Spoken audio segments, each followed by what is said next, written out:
存在だけどいつしか目標に変わってたライバルも苦戦やないといけない Everybody fighting now Oh yeah やっぱり生きがいは挑戦チャレンジだしどこまで行っても果てはなし上には上俺が最初になりゃいい下手さでそれない簡単なわけなんてない見れば簡単ろ見下ろされて変われベスかけられたって笑ってやるのさ戦ってればプリちゃうそれがトリちゃうありがたいね今こいてちゃかわんだ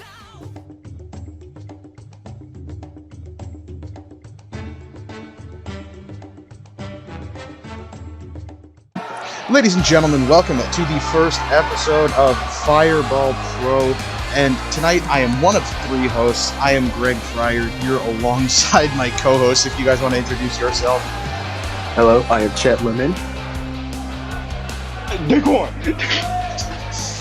And the three of us will be hosting Fireball Burning Blood for you here tonight, and we're opening off strong with one of our World Title Tournament quarterfinal matches. And this man here, somebody lacking no confidence, this is DaQuan, the golden child of Fireball. It seems like the golden child is looking for a golden opportunity to become the world champion. That he is in this first round match. This is a massive opportunity for the golden child, somebody who has been looking to break out and live up to the name. And I think a belt around his waist would silence any doubts for a man who, with a lot of confidence, doesn't have a lot of accomplishments in his career quite yet. But his opponent tonight is no slouch, and if you've been paying attention to the brackets, you will know that he is stacked up against one of Fireball's top competitors, and somebody who a lot of people would tout as a favorite in this tournament. And we are going to see him up next. Now, DaQuan, how are you feeling going into this tournament? Do you have any early favorites? Anybody to look out for as we go on through the night? Well, I think one to look out for is the man who just came from Ammo Wrestling, and that would be Sebastian Ramos. He is under the tutelage of El Tigre, and I think he has some tricks up his sleeve that a lot of the Japanese wrestlers here might not be ready for. And speaking of El Tigre, you are looking at his son, the Taiga Kira, none other than Sakazuki, who is, going into this match, riding a high. Speaking of coming from Ammo Wrestling, Sakazuki had a little excursion to Ammo at one point, and he had a junior title match himself, and he went pretty well on his time there. But now, looking ahead to this match against the Golden Child, we're going to see if his success can continue back home in Fireball in Japan, as Sakazuki pushes the Golden Child, DaQuan back into the corner. And quick little shot reminding him. So, quite a difference of styles here, I'd say. Sakazuki, notably a striker. He's known for his kicks. Very stiff kicks, mind you. Whereas DaQuan is a little bit more of a grappler, I'd say. He likes his throws, his big shots. He loves to show off, honestly. Exactly. He loves to show off his strength, loves to show off his power. Yeah, some would say he has a little bit of flair to him. Not that Sakazuki doesn't, as he walks over his back and then delivers a slap to the face. I think he's looking down on Reaper. Yeah, absolutely. Sakazuki, he has this experience, and the golden child, so doesn't really have the experience on the side. So Sakazuki ain't really too worried about it. Yeah, Sakazuki is a descendant from a pro wrestling family. This is in his blood, quite literally. He was born and bred to be a pro wrestler, whereas DaQuan kind of just, he's pretty new. He's fresh out of the Young Tiger system not so long ago. And I think it definitely comes into this match the underdog, although in the early going, it does seem like he's holding his own against one of Fireball's best as he goes for a pinfall here, but not even a one count. Sakazuki absolutely letting him know this match is nowhere near over as the knee to the back connects, and now we're looking at what might be a gut-wrench suplex attempt here. You mentioned earlier the strength. Yeah, definitely a strength and size advantage going to Kaneko, as well as a little bit of youth on his side, but the speed absolutely goes to Sakazuki, who striking, high flying, a little bit of a risk taker, and maybe slightly crazy as he comes from, the El Tigre family. And El Tigre himself, back in his heyday, he was no slouch. And I'd like to think that Sakazuki has adapted that style, even if him and his father aren't exactly on the best of terms. I think Sakazuki has learned a lot from him and taken it into his own game as he slows this match down. Daiki Kaneko, although he is the grappler, cannot keep up with the just absolute unpredictability of Sakazuki, who misses the kick to the back there, but connects the second time. Maybe the fake out was part of the plan, as now the Tiger Roll, a patented maneuver of this family here, patented by El Tigre, and the crossface just wearing him down as Daiki Kaneko just looks like he's simply outmatched here from Sakazuki, who is now gonna bite his hand. You see, Kaneko's a little outmatched here. He has been trying the different styles of lariat! He has been beefing up, as you can see those arms. Arms were beefy too, with that lariat. I think that's where his style comes from the play. Takes the match a little bit slow down and nowhere, hits you with these big moves, such as that lariat, as we just saw. And Sakazuki taking every opportunity to let him know that he's going to put him to sleep as he goes for the knee, and then spears him to the outside off of the apron. And this is the first taste of outside action here at Burning Blood, as Sakazuki going ahead and using those feet that he is known for. His kicks, I would argue, are some of the most deadly in professional wrestling. We've seen this man, the Toothless Tiger. He's not afraid to kick somebody's head in, and he's looking to do that here with Kaneko, but Kaneko is not going to take it as he delivers some beautiful punches to the head and then grabs him, looking to bring this one back inside, I believe, face first off the apron. I was going to say, I think he'd be more comfortable inside against the unpredictability of Sakazuki, and it looks like I was correct, as now he brings him in and beats his chest, maybe signaling for something big here. Could this be an opportunity? No, he's just going to go for the knee. That's really smart if you're Daiki Kaneko. Neutralize the legs of the man known for his kicks. I agree. I think he needed to work on his legs at that. What was really happening earlier in the match, Sakazuki was doing the match in his space. Exactly. What Kaneko needs to do is slow it down for him. He's picking up speed a little bit, trying to show off a little bit, but I think that may bite him. Yeah, I mean, he was following your advice there for a bit, and it looks like he still is trying to slow it down, although Sakazuki was able to get out of the corner. Kaneko didn't stay very long, and he doesn't connect with the lariat. He just kind of taps him on the shoulder. Sakazuki took that. He bit the bullet, and now follows it up with a huge knee strike. Bulldog, shades of his father. No, that's too predictable. Kaneko going to reverse it, and what do we got here? Lifts him up, final cut. Ooh. Oh, that's going to be a rope break. That's a lack of ring awareness, from Daiki Kaneko. And what could have been the match there? That was a huge opportunity wasted as he now follows it up with the knee. That's where that inexperience came to play. Absolutely. Yeah. Sakazuki even getting hit with a big move, was smart enough to extend his arm to the ropes. And our referee, is doing a good job catching the rope break. As now Kaneko just dropping knee after knee. Methodical.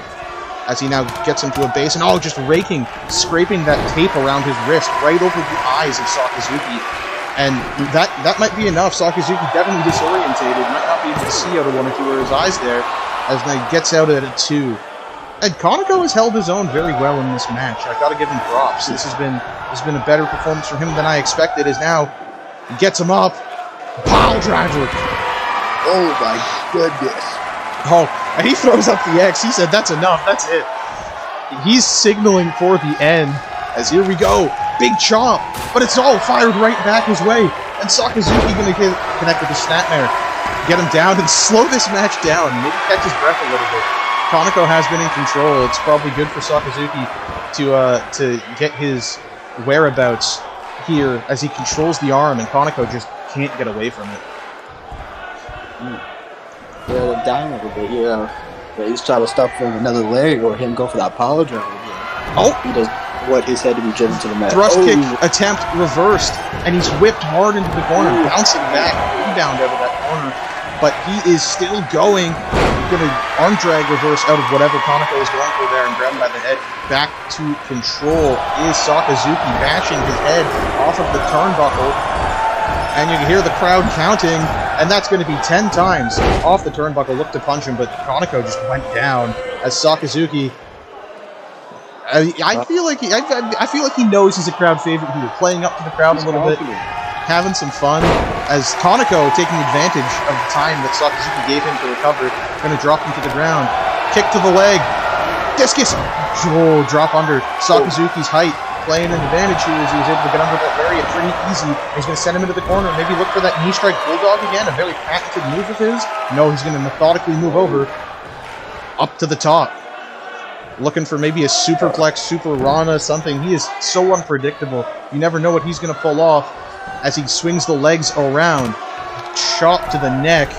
And what are we getting here? Big superplex. Superplex gonna connect. Beautiful. And that's the type of thing that can put somebody away as he drops him down. But Sakazuki is not done. Up to the feet. Thrust kick attempt and it connects. Drops him to a knee. Desperation pinfall. And the ref taking his time to get over in position. 2. And that's not enough. I think maybe the ref gave Kaneko enough time to recover. Sakazuki not happy. Hands over the head. But he looks like he's going for the kill. Oh, but Kaneko staggering to his feet. Sakazuki had to think again. And looks like he's going to try and control this one by the head one more time. Dragging him to the corner. Different corner, same idea. He's really doing some damage to that head. And that's going to be 20 total head bashes into the turnbuckle. And he's waiting for him to get up, stalking him from the corner. Thinking about his next move, and he's getting to the feet. Snapmare attempt is going to be reversed. Kaneko, snapmare reversed of his own. And here we go. Oh, he got him. Fisherman. Beautiful. Perfect flex. 1, 2. And that's not going to be enough. Sakazuki with a powerful kick out, but a gorgeous perfect flex from Daiki Kaneko, who is really outdoing himself here in this match. As now he looks to control the match with his head scissor. And flipping him over, keeping the head scissor locked in as Sakazuki. Shots to the abdomen, to the waist, getting out. And sprinting his way. Beautiful float over, DDT, drop him square on his head. As now Sakazuki stomped to the face. Tiger roll one more time. Almost anything you can do, I can do better at follow up those flips with the head scissor there. As this is absolutely a little bit of gamesmanship here, but it looks like Sakazuki is kind of tired, maybe a little bit worn out after the length of this match, as we are approaching the 15-minute mark very quickly here. But Kaneko is going to power out at a 2. Kick to the back, but fighting spirit of Daiki Kaneko up to his feet. Oh my lord! The discus out of the thrust kick, absolutely taking him out. Down goes Sakazuki. That could be it. And a powerful kick out, but good lord, that discus lariat from Daiki Kaneko is a weapon as he looks to go to the top. As I said earlier, the golden child looking for a golden opportunity. This is the perfect opportunity. Crossbody connects! And he's looking to put him away. This could very well be it. Beautiful situation for Daiki Kaneko, the golden child of Fireball Professional Wrestling right here. Final cut attempt is going to get cut short. Floating over Sakazuki, shot to the gut, grabs him, and here we go, the Valley of the Tigers. It's going to connect. Patented maneuver of Daisuke Sakazuki, dragging him in the middle of the ring. Is this going to be it? Ref falls. 1, 2, and no, not enough. This match is really picked up towards the end here. These men are going for growth one way or another, and now Sakazuki going to look to put him away, and I think this might be one of his patented kicks, the Toothless Tiger. Good lord, almost kicked his head off his shoulders. That beautiful spinning kick to the head, and that might be enough and oh my lord, Daiki Kaneko. I told you this He wants to. This is the perfect opportunity to get his name out there. If they win the world title, that's a bigger opportunity than that. And now, here we go. Shades. Oh, blocks the buzzsaw. Kick to the gut connects though. And what do we have here? Michinoku driver. Got him. Oh, maybe looking for it one more time. Back to the Toothless Tiger after the buzzsaw was blocked, and he got him. He got him. Flipping him towards the middle of the ring. The ring awareness from Sakazuki important here. 2. And no! One more time! And Sakazuki, I think, is frustrated. I think this is the first time in a long time we've seen frustration on the face of the Tiger Killer. I mean, this is horrible for both men. This is horrible for both men in a round one situation. This match has gone a long time. This is round 1 of 3. Mind you, all of the matches are happening tonight. Tonight will be the decision of the first Fireball World's Champion. And Daiki Kaneko and Sakazuki have gone nearly 15 minutes of this match now as he is kicking up dirt at Sakazuki. I think the Golden Child thinks he's taking his best shot and can keep going. I think the confidence maybe his downfall as it tells him to get in the ring. Sakazuki happily obliges, follows it up with a lariat, and he's feeling himself. I think he's thinking this is going to be the end as a downed Kaneko sits in the corner, but he's out of the way, maybe playing possum a little bit. Oh, he chopped him out of the lariat, spinning back fist. Off the ropes. Oh, misses the spin kick. Kaneko able to just get out of the way, but Sakazuki open hand palm strike, lariat taking him down, and a stomp just for a little bit of added disrespect, as one does. Dragging him away. Oh, a little bit of scrape to the eyes. That was a little bit of blood maybe drawn from Sakazuki there, as he now works on that arm for a 3rd time this match. He hates that layer. He does not want to feel another. Oh, and Kaneko is absolutely leaking as that back elbow connects. Out of it is Sakazuki. Discus lariat, taking him down, dragging him towards the middle of the ring, and that might be it. That might be enough. A blood-ridden Daiki Kaneko looking to end it, but Sakazuki once more able to push past the lariat up at a 2 as Kaneko looking to cut this match in half and end it with the final cut. Up goes Sakazuki and it connects. 1, 2, and Sakazuki defiantly with the arm up. This is incredible. Both these men, if they win, would need another match and even one more further after that to continue to win the belt as a Valley of the Tiger connects from an exhausted Sakazuki who now spins him around into Hell's Gate. Is that going to be enough? Is he going to do it here? It's got to be. And it is! Sakazuki showing his versatility, breaking out a submission from the normally strike-heavy man. And there it is.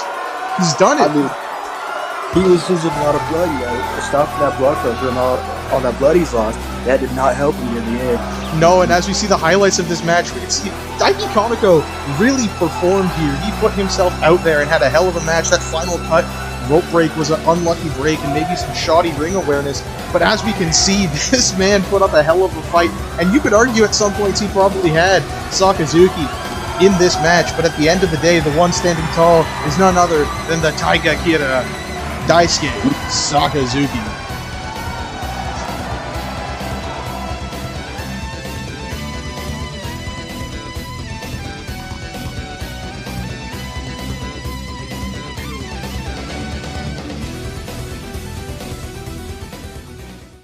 Here we are, match number 2 of this world title tournament. And the, third entrant technically at this point. The first man introduced to this match is somebody that I think can take this whole tournament. He is a vicious, deadly, almost assassin-like wrestler. A descendant of another legendary Japanese wrestling family. This is Kaito Takahashi. And, I mean, what more is there to say about this man? He's violent. He's brutal. He is absolutely willing to put somebody out of commission to win. And I don't know, he kind of strikes a little bit of fear into another competitor. How do you two feel about this man here, Kaito Takahashi? I mean, look at the focus in his eyes. You know, he wants that title. You could tell in his eyes there's a fire in his eyes almost. I mean, look at him. He started running that ring. He got a lot of adrenaline pumping. You know, he started running, had to let it loose a little bit. Yeah, absolutely. And as intense as he is, as focused as he is, I think the man that he's fighting here tonight,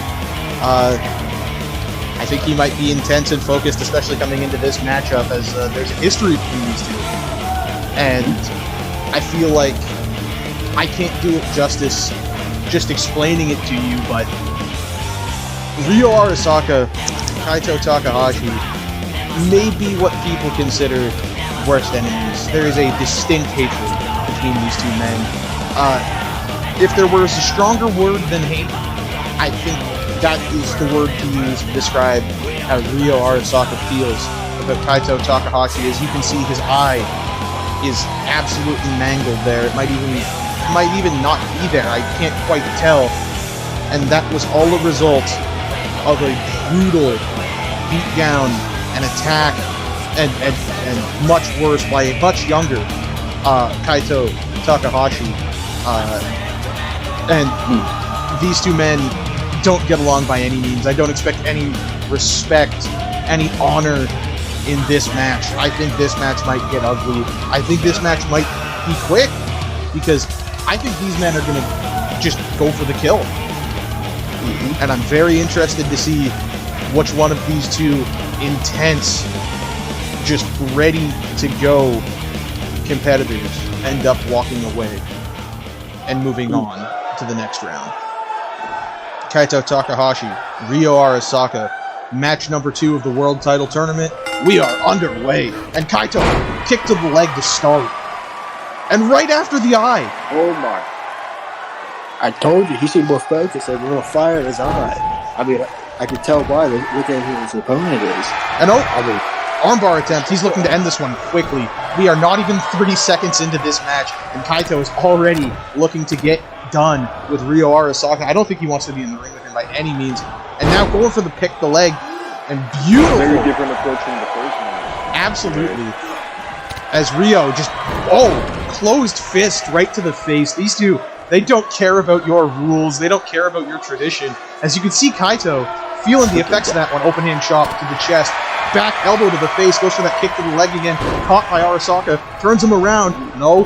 What do we got here? A regal stretch-like submission applied by Ryo Arasaka, but Kaito out of that quickly. These two men know each other like the back of their hands, and you can see that in the pattern of this match. Kaito! Just immediately going for these heavy strikes. Oh, it did. To the arm again. Kaito, limb by limb, dissecting Ryo Arasaka right now. We've seen him go for the eyes, the knees, the arms. That beautiful move right there, as now again looking to go for the arm. Maybe trying to snap it out of place here as he gets it beautifully pulled back. And that is almost like pulling a lever, as you can see Arasaka writhing in pain, and Kaito again going to go for the knee, something that he has made a point to do his entire career. And it has just been all Kaito, all match so far. Yeah, Kaito,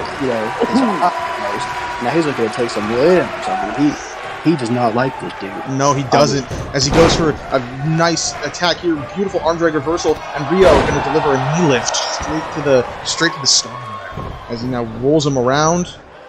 Deadlift into the backdrop suplex, and Ryo Arasaka going to go ahead and work on the arm of Kaito. Maybe a little bit of anything you can do, I can do better going on here between Arasaka and Takahashi. Yeah, I agree with you.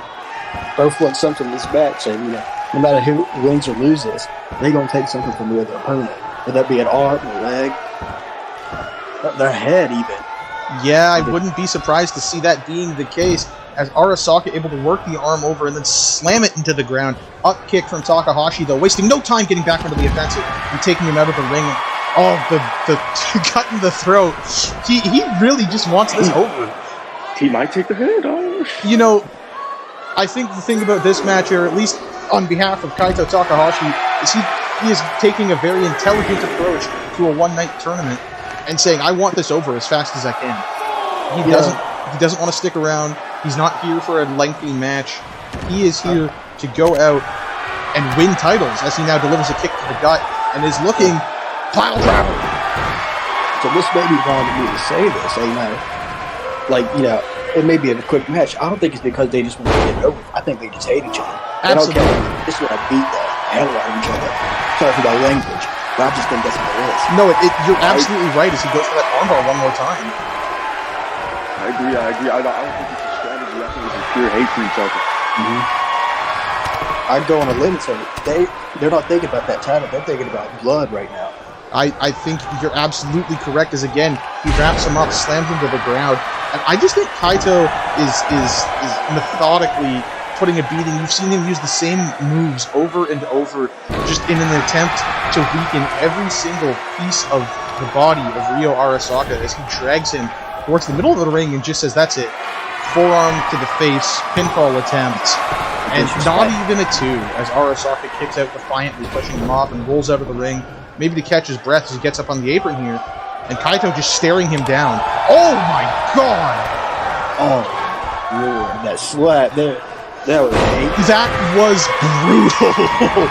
The slap to the face, the pile driver pointing up. And it's just almost a mockery, it seems, at this point, as he is stomping away. Ryo Arasaka sweep the leg. He's feeling himself, getting a little bit antsy as Kaito to his feet. And Arasaka, lariat. One more time. Oh no, duck under, power slam. See, Kaito a little bit right there. I think he's going for another lariat. Ducked under with a nasty power slam. And Kaito gonna reverse whatever he was going for. Low kicks to the leg, grabs him, another power bomb. No, oh my lord, packaging him up. Oh, the neck. I know that is not. And that is a just gross maneuver. Oh my lord. And that might be enough. 1, 2, and 3. I don't even know how to describe that move. That package, Phoenix Flex, whatever you may want to call it. Kaito Takahashi just made quick work of his first round opponent in Ryo Arasaka, and I would not want to be the guy standing across from this killer come round 2. Absolutely, and you can see just in the pacing and the way that they fought, Daiki and Sakazuki went out not only to put on a show, but they were going for broke. Kaito Takahashi had a sense of urgency. He wanted this match over. Between the hatred from Arasaka and Takahashi to the fact that he just knew that he is here to win a belt, he made quick work, and he's proud of himself. I think he's pretty happy with that performance as he now just celebrates and moves on. Game that Takahashi already mastered. And he's moving on to round 2.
All right, and match number 3 of the first round of our world title tournament is underway. And this match, folks, is going to be an interesting one, as we've got two very interesting men. And the first one we are seeing here is, well, this man is a killer. This man is a big, scary, forgive my comparison, mountain of a man.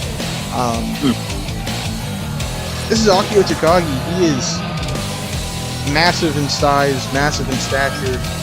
He is a absolute brute.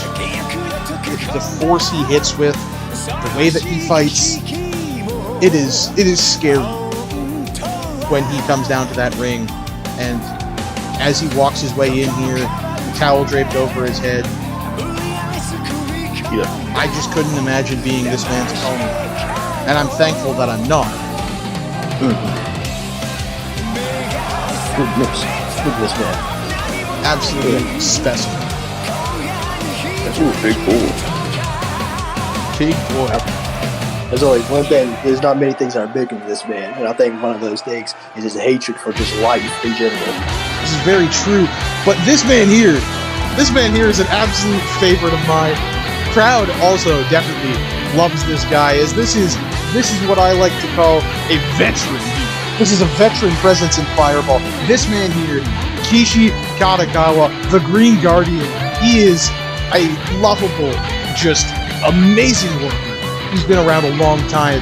He has worked the likes of El Tigre, of Ichi. This man has been around the block. He has even seen the likes of champions in many of your favorite promotions. Such as Ammo Wrestling, back when they were here. I believe we actually saw some crazy stuff with Kishi, and Kishi tonight looks to pull off one of the biggest upsets in his career as he stands down a young brutalizer in Akio Takagi. And we are underway. Kishi walks forward and, oh my god, he caught Akio! Beautiful STO! The old boy is here to be in Fireball, not to just be in Fireball, but to be Fireball. Absolutely, thank you. I would say that Kishi is a staple of this company. This company is not the same without Kishi Katakawa in it. And he is looking great off the rip against Akio Takagi. He's looking great too, just in general. Look at this man. As Akio, though, big boy, not a big boy senton, but rather a leg drop straight across the neck and a head scissor.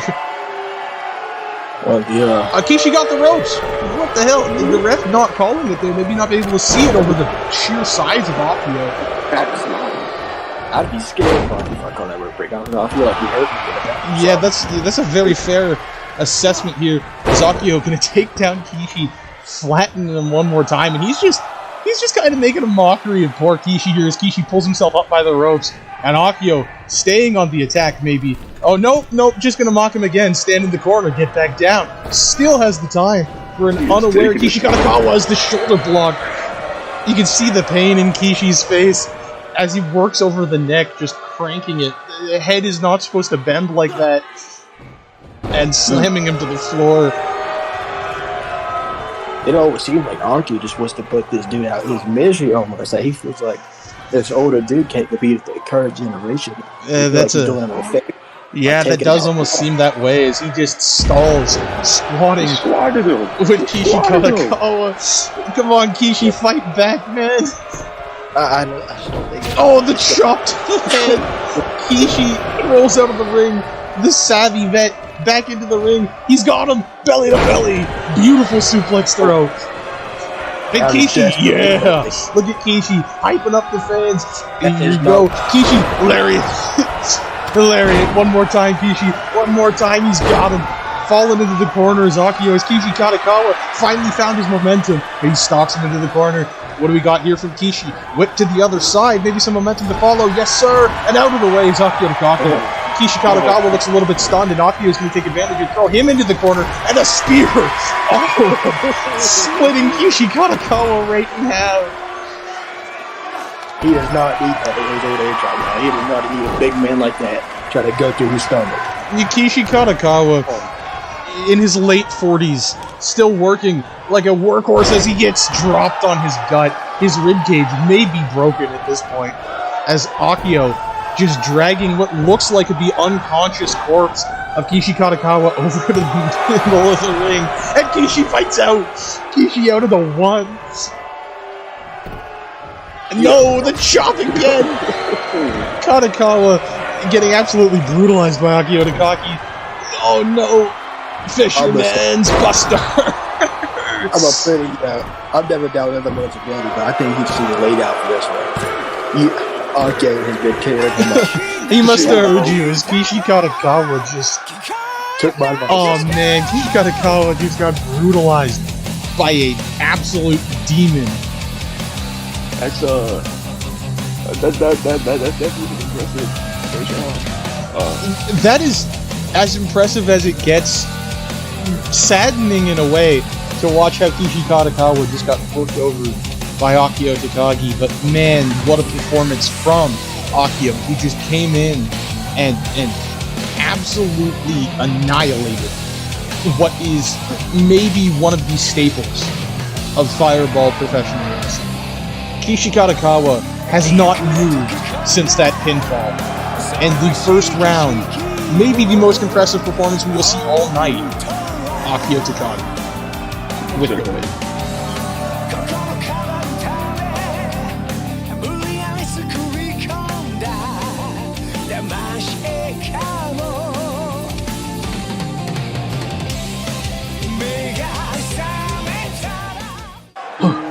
And here we are, the final match of the opening round in the World Title Tournament.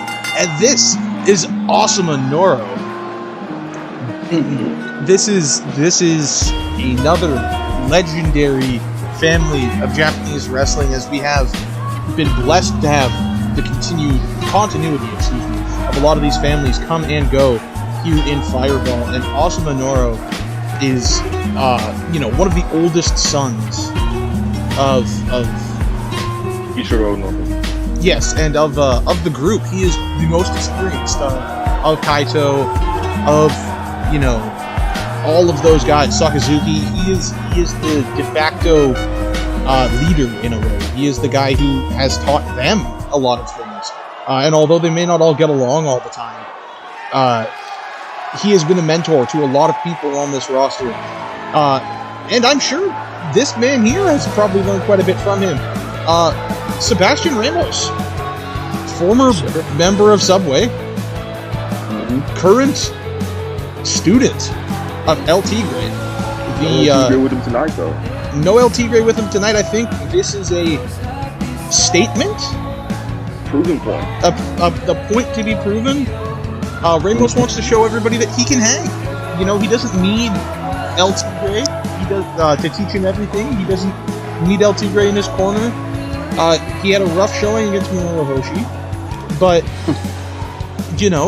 he's here. He's part of Fireball, and he's dedicated to this. And here we are, world title opportunity for Sebastian Ramos. And Ramos to the top rope right away. What is he doing here? Asuma just walks over and he kicks him. Maybe this was a little bit of possum from Ramos. And then he goes into the grapple. Ramos, a little bit of flair on it here. Always one to entertain. They're trying to make him a little mad and make him mess up his game plan. Like he came in with. Yeah, a little bit of fun there. As here we go. Asuma, the bigger, stronger man, going to start to control this. See the back on Asuma? You see his back? Yeah, he is absolutely massive. Look at Jack.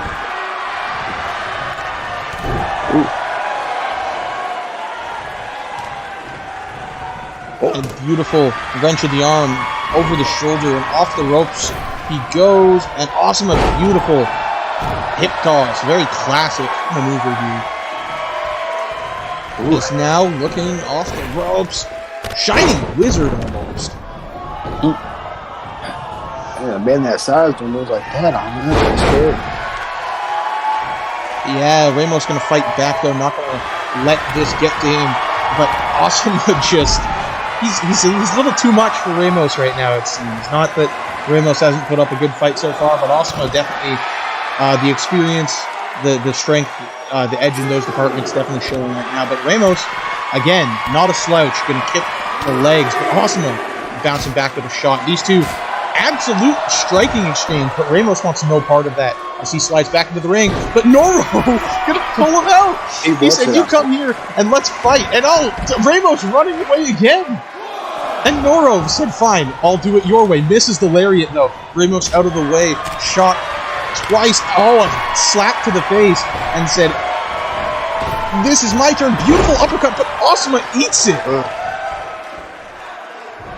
I think Osama had enough of Ben versus Games. And lariat! There we go. In a beautiful sequence right there. The pinfall attempt is not going to be enough, but also Minoru absolutely showing why he is just such a staple, such a great worker in Fireball. Kick to the gut, forearm, but just pushed away. Up to the feet now, controlling him by the back of his head, hanging him against the ropes, and he's just going to fling him. This is just a showcase of strength right now for Osman as he walks over the gut of Sebastian Ramos. And now stop to the arm. A little bit of limb work. We've seen a lot of that tonight, especially from Kaito, as now looking for some cross-face shots with the forearm. All legal, no fist, but that might have cut him. And the powerful fist of this man, I wouldn't be surprised. And then that kick, that Shining Wizard-esque Enziguri almost just connects as he drags him to the middle of the ring. Snap of the leg.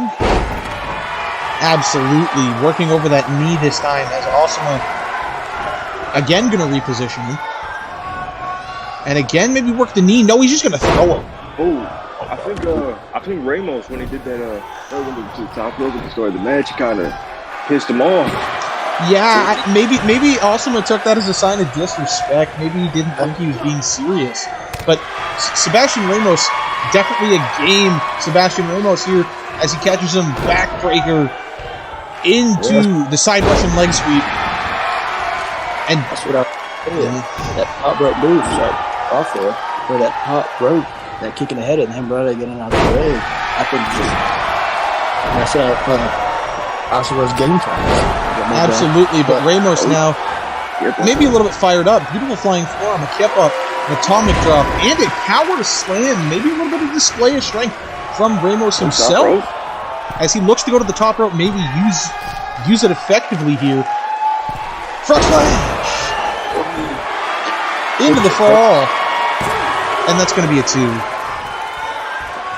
Beautifully executed splash there from Ramos as he now may be looking for the Lemmon Fresca. Kick to the gut, spins him around, and that's exactly what this is going to be. We've seen this move before, and we'll see it again, I'm sure.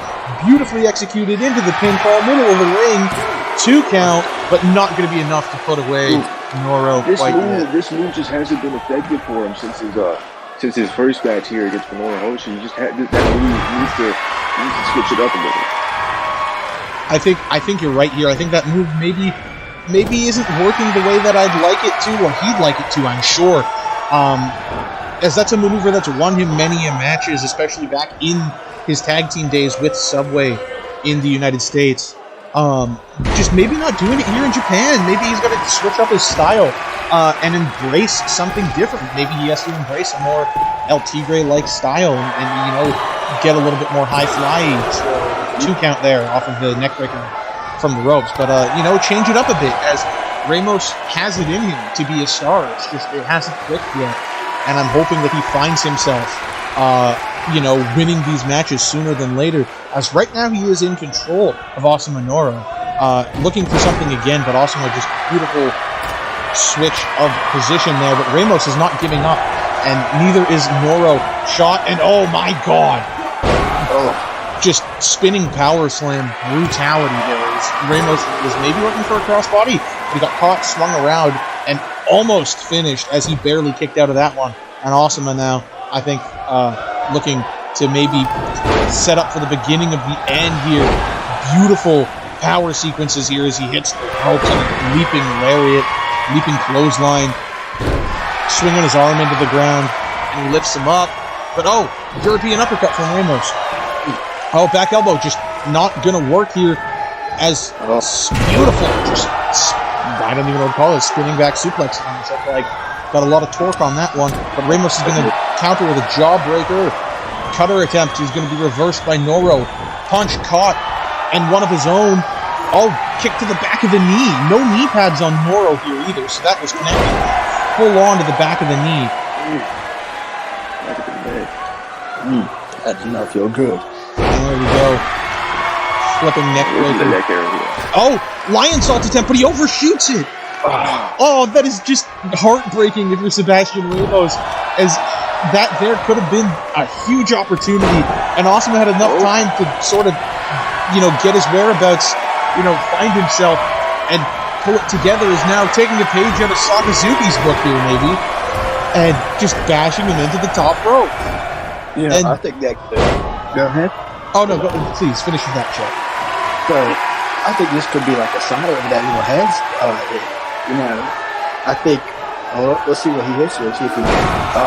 And that spinning power slam one more time. 2.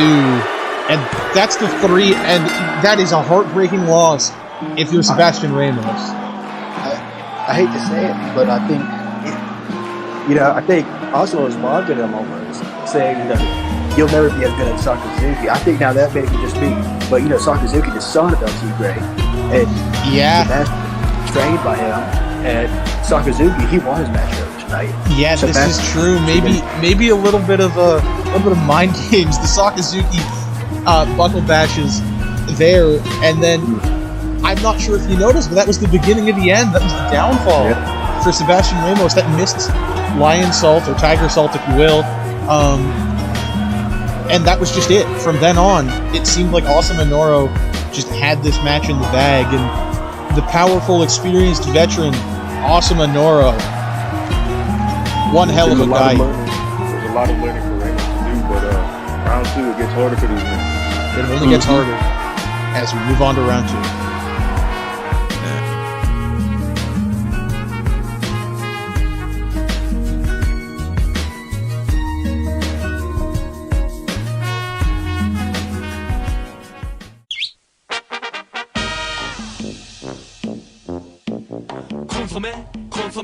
コンソメパンチポンチじゃないよコンソメパンチうまさが効いてるコンソメパンチコンソメパンチコンソメパンチ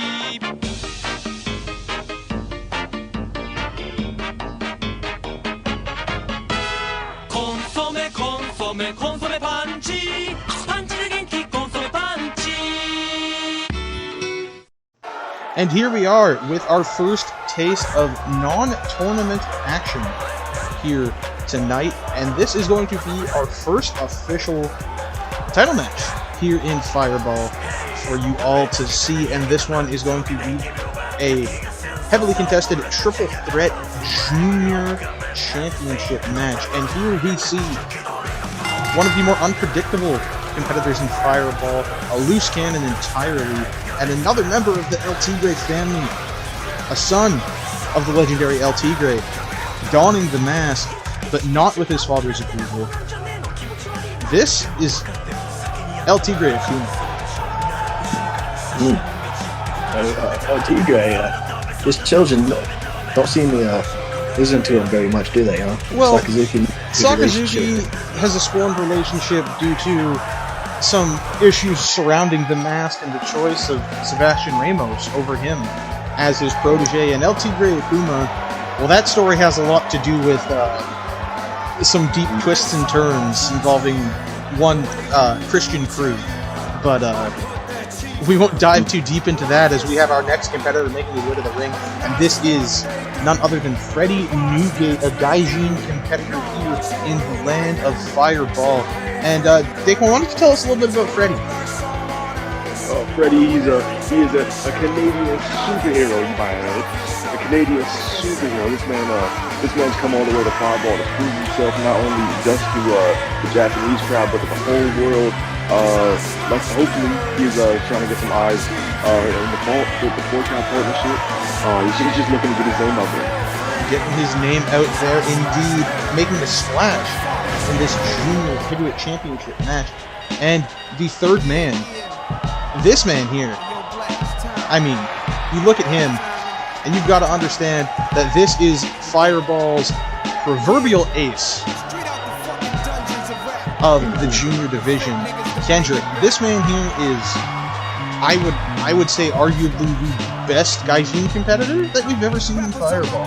He has had a hold on the junior heavyweight division, and he walks in here today holding that title proud as the junior heavyweight champion of Fireball Professional Wrestling.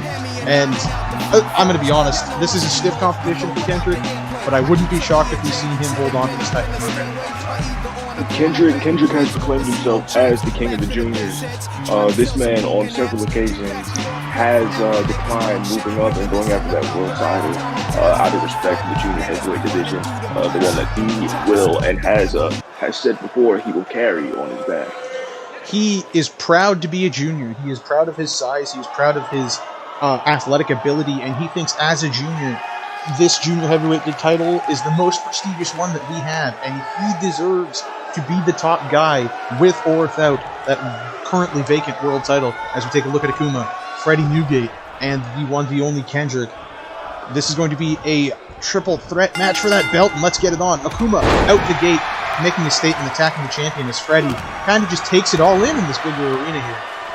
Akuma off to a really hot start with that swinging neckbreaker though, and you know, I've got to say this match is very interesting. You've got a very different style with all three of them. Kendrick is more of your prototypical junior. He is exactly as advertised from a junior heavyweight champion. He is athletic, he is fast, he is gifted in the air. He has arguably the best vertical in all of Fireball, as we see a beautiful savate kick there from LT Grey Akuma. LT Grey Akuma is what you would, I guess I would call a rough wrestler. He will do whatever he has to do to win. He will bite you, he will poke your eyes, he will dive, he will use weapons. He will, I've heard, word around the office is that he has dug into the mist category here and there too. He's not afraid to be a little bit outlandish. And then Freddie Newgate is a larger junior who has adapted a more technical style of wrestling. He is a very gifted technician, as you see a beautiful Hurricane Rana there from Kendrick.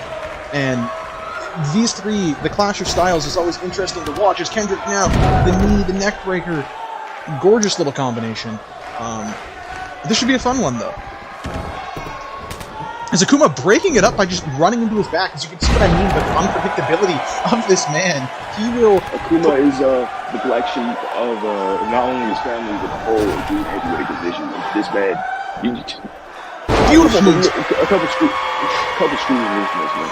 Absolutely, and when you dealt with all of the random, tumultuous issues of the family of LT Grey, especially around that time where he was gifted the mask and then lost the mask and dishonored by his father and most of his family, you can't really blame him for being a little bit off the deep end and having that edge that he fights with as he gets Kendrick whipped into him and doesn't even move, mind you.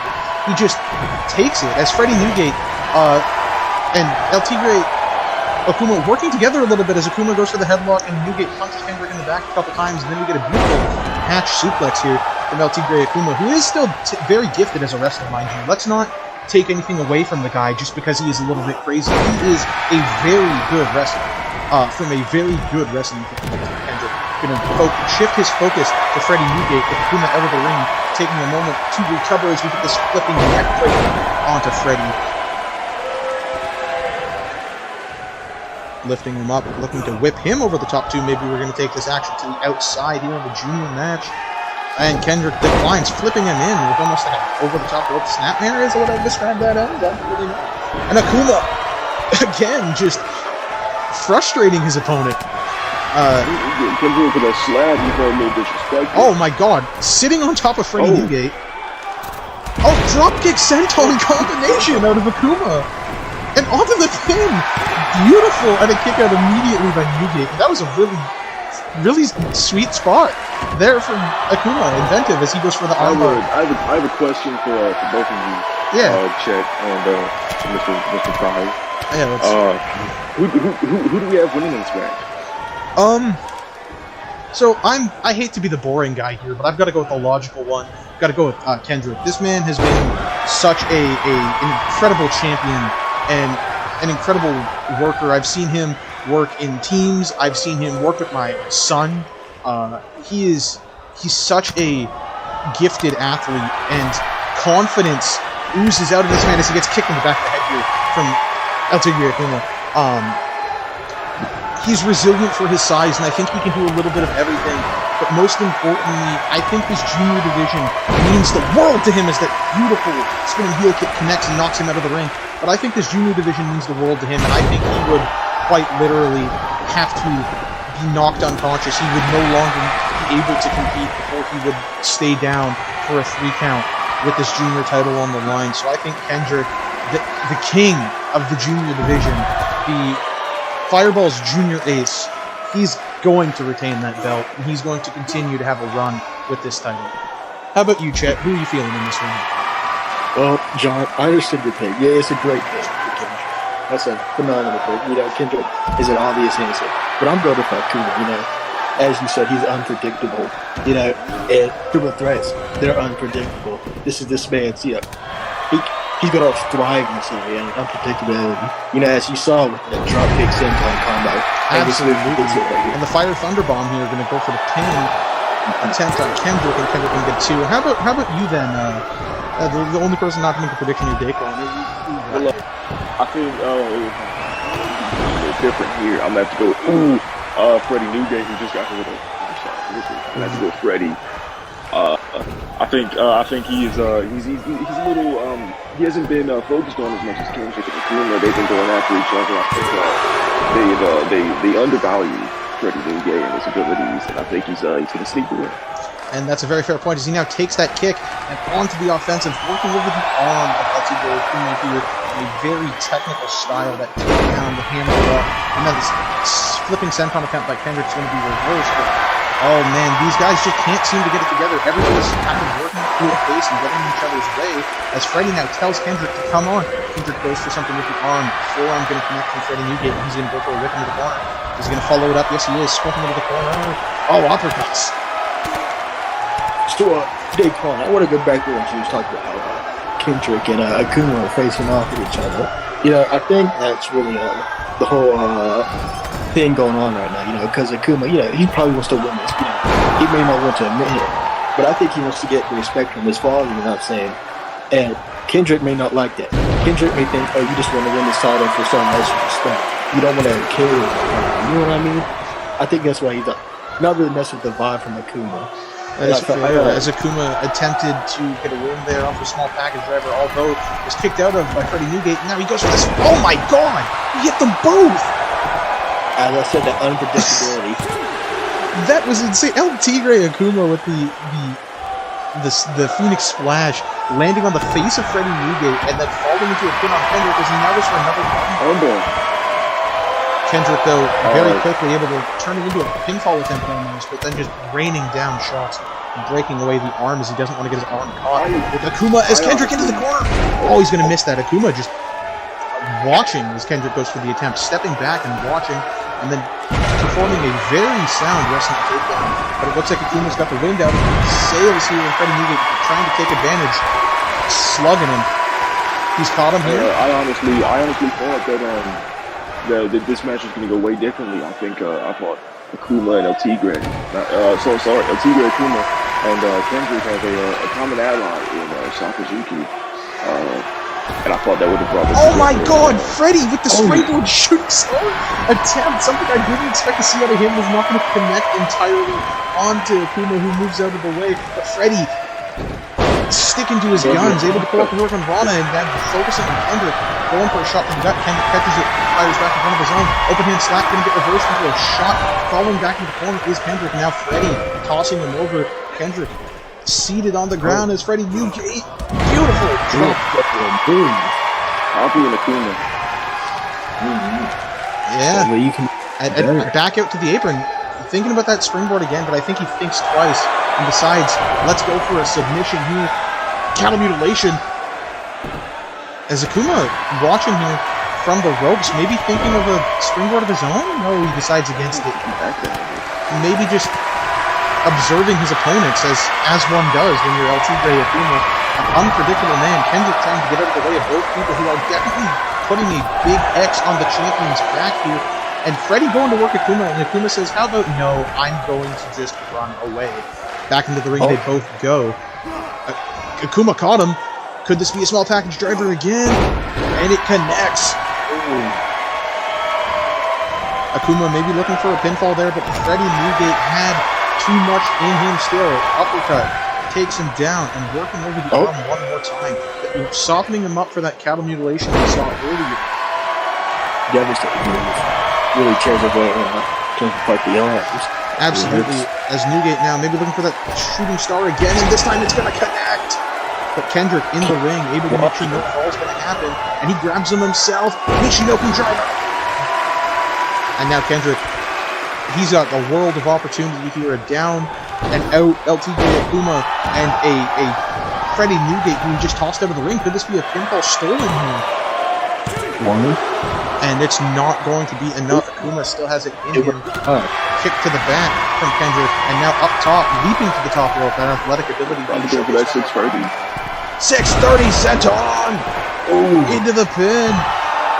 1, 2, and out of it is Akuma, but Freddy Newgate also getting back in the ring, and oh my god. Stiff lariat. Shot to the back, out of the way as Kendrick kicked to the gut. And oh, here we go. Back elbow. Tossing him into the corner. No, it's reversed. Kendrick going into the corner. And oh, slides through. Gamangiri off the corner. And oh, right into Akuma, who is sitting there waiting. Shining Wizard. Kendrick knew it was coming, sat in the corner and kind of watched as now the two face off. Grabs Akuma before Akuma can take advantage of this situation. Gets him to his feet. Kendrick with a kick to the gut. Kendrick going for a drive. Moonlight drive. Beautiful flipping neck breaker here, and I think that might be the beginning of the end for LTJ Akuma here, but he's able to push Kendrick off, and Kendrick's going to roll out of the ring, keeping himself safe. But Freddy Newgate is still down and out after that movie is hit earlier. Akuma going to look to steal this match. Kendrick's outside, he doesn't see the fall happening, and the ref only going to count a 2. Not quite able. I thought he was going to lose the title there, and he didn't even get in. Yeah, that would have been something for sure. That's why the Triple Threats are so dangerous and unpredictable. You don't need to get pinned to lose the title. I think Akuma understands that. As you notice, he doesn't go through the pins or cams, right? But I think, armbar attempt onto Freddy. Okay.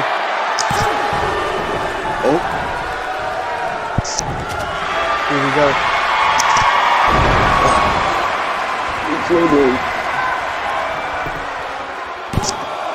One, 2, and oh my god, he got him off it.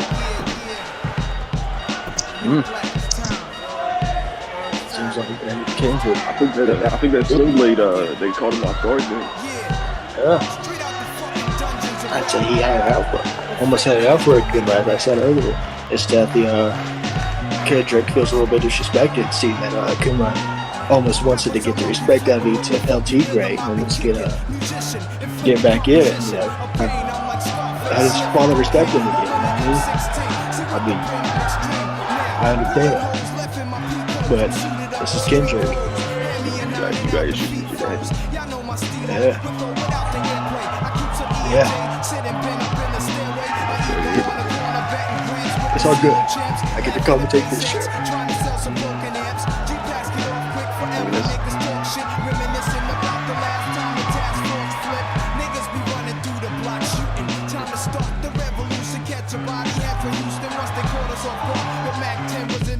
I ran like a cheetah with thoughts of an assassin. lesson. Pick the Mac up, told brothers back up. The Mac spit, lead was hitting niggas. I'm sorry. I made a backflip, heard a few chicks.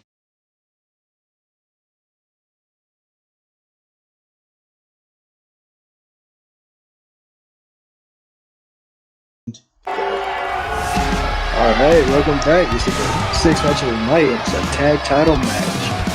And coming out first, Chet and June.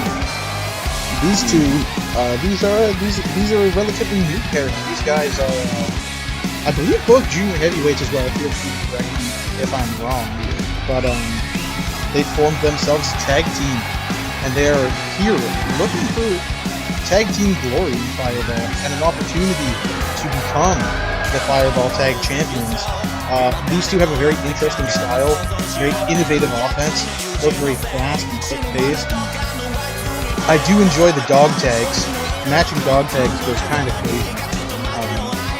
But I look forward to this one, as these two are working a very different style than their opponents. Once more, we have a technical mismatch, would be what I would say, as their opponents here tonight are none other than Fireball's only strictly Gaijin tag team, at least as of yet.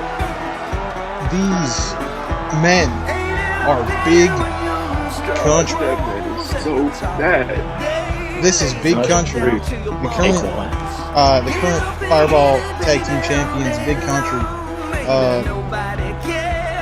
I don't know what else to say about these guys. These guys are big.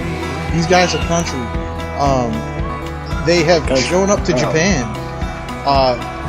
with the intentions of being Japan's best Gaijin tag team, and at the moment, there's nobody to argue that. They're maybe one of the best in Japan. Buck Hodges, Jerry Taylor, big country. What a team these guys are. They are big, they're thick, they throw power moves around, and they are country. Hardcore country. Big country. Jin and June. This is going to be one hell of a competition. So, match hasn't started yet. Now feels like as good a time as any. Who are you guys favoring here? Are you guys favoring the challengers, Jin and June, or the champions, the reigning defending champions, Buck Hodges, Jerry Taylor, Big Country? I think I have. Oh, sorry, go ahead. I was going to say Jin and Jin. You know, these are relatively new tag team, but they new to the scene. You know, I've seen them over in Japan a little bit. You know, smaller shows. You know, doing their thing. You know, they decided to come together. You know, they had a match. They said, you know, we're pretty good. You know, what if we turn that chemistry that we have onto against other opponents? And this is what they plan on doing tonight against these two big men. How about you, DaQuan? I know you've got a lot of experience with both of these teams. Yes, sir. I think when you're a junior tag team, there is that problem of facing these big men. You know, when you go into a division where there is no weight class limitation, there is that big leap between the junior division and fighting some big men, some big country. So I'm gonna have to go with the big old Texans. And that's a very fair point, as we saw earlier in the match, that DDT, that side slam from Big Country's own here. You know, it's a power difference, and that is a very difficult thing. Jin and June obviously sporting the speed advantage, probably the technical advantage as well, as Big Country are, as advertised, big, mean Texans. As you see a tag move here, double team hip toss, and a kick combination. Yeah, I said the striker advantage too. Absolutely. But the one thing that you can't teach is you can't teach power, and Jerry Taylor and Buck Hodges have it in abundance. Although personally, I do favor Jin and June in this matchup. I've got to say, I'd love to see some homegrown Fireball guys walk away with these tag team titles. Jerry and Buck have been, very dominant, and they're so strong. It's hard to bet against them, as we see just the ease of which he flipped him over that fireman's carry. I think that's Buck Hodges there on the apron playing up in the crowd real heavy. Oh, sorry, Jerry Taylor. I get them confused sometimes. I am getting the names down here, excuse me. Jerry Taylor absolutely playing up for the card. Jerry Taylor is probably the weight of Jin and June both combined. If you put them together, they would probably weigh about the same as Jerry Taylor. He's one big fella. But as we can see, he's just slow, and I feel like that's going to be a hindrance. Is that running Enziguri in the corner? You can hear that echo around the arena. Good lord, that was loud. Still gets hit off. Absolutely. As Jerry unloading with some good old classic. And that yeah, the wrong man. He's gonna get his. and then the whip into the corner. We're seeing a lot of chemistry between these two teams. A lot of tag team work as we see a tag maneuver coming from. Oh my God! Is this a Doomsday device? And that might be enough. Buck Hodges coming off the top rope is not something we see very often. And as we see, they've been prepping for this match. And Buck now looking for a power slam, but no, out of it. Scorpion Death Drop. Sets him up. Soccer ball kick straight to the back. And those are not fun. Those hurt. But, man, this match has been ultra competitive. As you see the stops and the striking ability that you were speaking about earlier, they're coming into play. And then, camel clutch. Maybe a little bit of mockery. These two teams definitely, have each other well scouted, as we can see so far. And now into the corner, Buck Hodges tosses and goes for another tag team move. Jerry Taylor back in. Quick tags from this team. Jerry Taylor off the ropes. He got up. Holy shit! Up that high. Now, if you're Jin and June in this situation, how do you win this match as Jin and June? What is your goal? Exactly like what he's doing right now. Go after those tree trunks and legs right there. And you gotta take him down. Use that striking ability that they have, as you said, in his legs. Oh my lord, Jerry Taylor eats a fan and sends it right back in his face. Big stomach. And there it is, the Enziguri again. Now Chet, Jin and June, they're tag team. You said you watched quite a bit, and we've seen them. Oh, Jerry Taylor with the no. Is there anything about these guys to look out for? Obviously, we've seen that running Enziguri quite a few times here. Is there any other moves specifically that we should be looking out for? Any other things that they have in their game that maybe will give them an advantage in this title match? Because right now it is looking like Big Country are at a big advantage with their power. Yeah, as I said earlier, they need to focus on the kicks. The kicks are just deadly. I'd say more on the big guy right there, but it'll work for anyone. Because they're bigger, they're a little bit slower, but you gotta take it over the screen. But any of the legs, they're slow them down.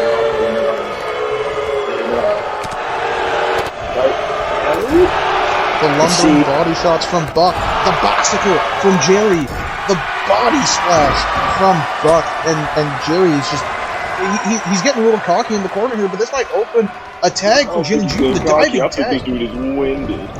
Oh, he caught stop to the gut, or maybe that was lower, I can't really tell. Big Country is not afraid to play dirty, as we know. And the chop's gonna miss.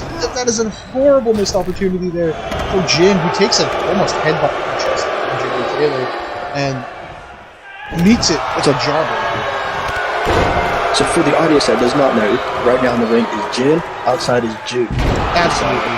The names are a little bit of a mix and match sometimes, but I think that's part of the fun they get out of it. As now into the corner again, as Buck and Jerry. Buck up top again, another Doomsday device attempt. Are they going to get it? Yes, they are. Pinfall attempt here, one. And only one. Jerry Taylor is living for the booze, though. He is telling the crowd to keep it up. But maybe that's not a good idea, as there we get a float over DDT from Jin, who maybe is starting to find his touch a little bit. Jerry Taylor watching the apron as Buck Hodges rolls to the outside, and this one is spilling outside, kicks to the legs, listening, heeding the advice of Chet Lemmon here, as, again, to the leg. Yes, sir. I mean, that's smart. And firing back is Buck, and a beautiful pendulum backbreaker over the knee. Now, No. being on the outside like this is a little scary. If you're the smaller men, as we know, big country, they fight rough. They fight that tough and rough southern style, if you will, which I must admit I do enjoy seeing here in Japan. It is very different from the traditional wrestling we get out here, but sometimes you can't beat tradition, man. And sometimes you can't beat a lariat, a good old western lariat, as that connects. But breakup from June, and Jerry looking to grab June even though he's getting out of the ring. Again, not afraid to play dirty, as we see Buck Hodges setting up for what may be the big boot. Buck Hodges' own boot of doom. As he drags him over in his corner still. This is a long run for June. He's got to get in the ring and break this one up. And he's managing. But Jerry Taylor, June. Is June going to fight off Big Country on his own? It seems like he might. He caught him. Atomic drop to the big man. All that weight going on with that one knee. Ooh, I know that did not feel good. No, but it didn't feel too good for Jerry Taylor, who's now laying outside the ring. After that atomic drop, Soulbuck's going to get caught, and Buck Hodges kick to the legs going to connect. Here we go for the punch. He staggered him. That might have been low. That felt like it might have been low as Jin grabbing at his back. Camel clutch? Oh no, just going to again work on that lower abdomen, the liver area. Oh my god, June is outside beating the piss out of Jerry Taylor. And then back up on the apron. Pinfall attempt, is that going to be enough? No. Kick out and breakup happen at the same time, and June again out of the ring, and Jin fighting spirit. But Buck Hodges just caught him. Jin cannot get any offense in here as the splash. Body splash in the corner is going to connect and take him down. Rolling him over, picking him up, and June is walking down Jerry Taylor right now. I think there might have been some words exchanged on the outside. It seems like these two have a little bit of beef. As now Buck just, but Jin, not done fighting, he's crawling to his corner, throws an elbow. Jin needs to get that tag and he's getting quick. And there we go. Is this going to finally be the tag? And there it is. What do we got here? He's holding him. The total elimination! That might be enough. Jin turning around, trying to hold up Jerry Taylor, but Jerry Taylor is just too strong, too big, gets right through him. And is able to reverse June as well with a Russian leg sweep, and now it's looking like Big Country might be the team desperate for a tag after the total elimination. Both men are down, the ref staring. There should be a count happening here, but again, this is the referee's discretion, folks. We don't make the calls around here. He sure does. But June back to his feet first, Buck out of the way of the disrespect kick, but catches him for a power slam-like move, and never mind, that is a gut buster. That might have broke a rib. And now June is staggering to his feet, catches the punch, throws one of his own, pops him up, drops him down, square on the gut. Buck Hodges is a force to be reckoned with here. Lariat's not going to connect, but this one is. Here we go. 1, 2, ducks under, and here we go again. Big one. And this is just classic power wrestling here.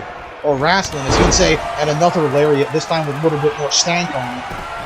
And he looks to put him away. Buck Hodges is looking to win this one on his own, as Jin just wants to stay away from Jerry Taylor. Had faith in the June kickout, and he did. And now June pops up to the uppercut. He left out a little bit of that weight and trapped in that bucket. Jerry, he didn't know what was going on. Exactly. The atomic drop sends Buck against the ropes.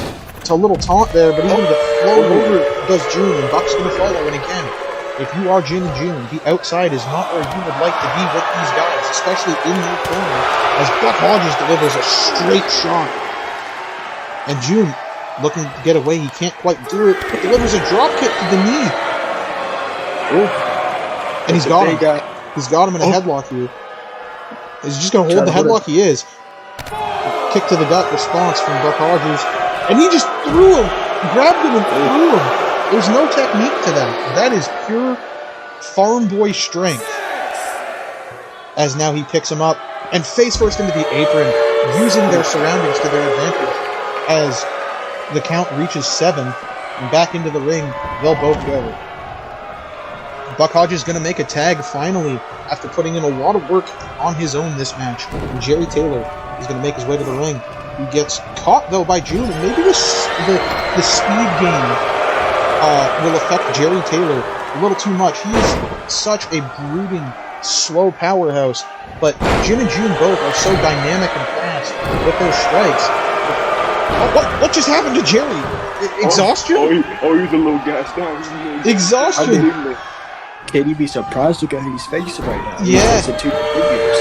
And I think that's a problem for Jerry. We just saw him, flop out of exhaustion, and now taking advantage of that are Jin and June. June able to work away on the neck, get in a counter.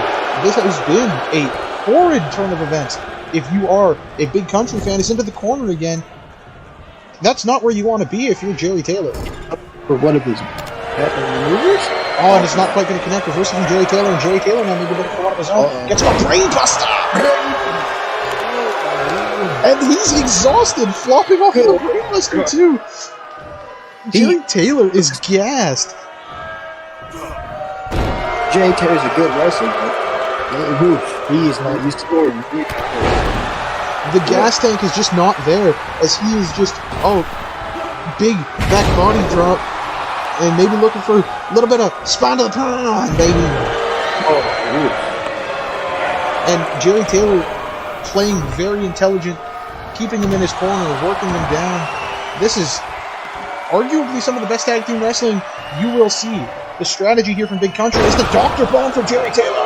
1, 2, and oh my god, the PK hit the ref! The ref just got penalty kicked! I think that's well deserved. The ref is letting happen. Oh, he was going for the devastating, it looked like a shot block, the knee reversal there from June. The ref is still out cold. But sometimes you just gotta do what you gotta do. Gold is gold, and sometimes you just gotta take it. And that's a very fair point. I don't think it was intentional by Jin to kick the ref the way he did. Oh my god, Jerry Taylor just landed on the referee. The referee has not moved. Oh, he's finally getting up. He's finally coming to his senses. June laid out. Jerry Taylor still going.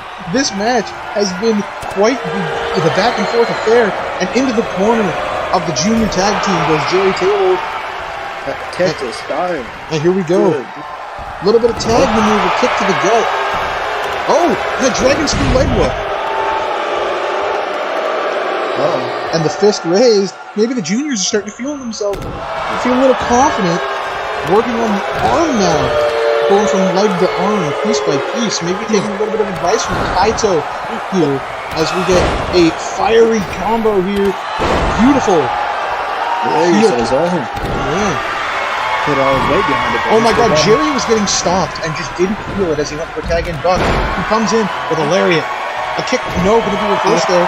Caught. Kick to the gut. Oh. DDT. That hammerlock DDT, a patented maneuver there.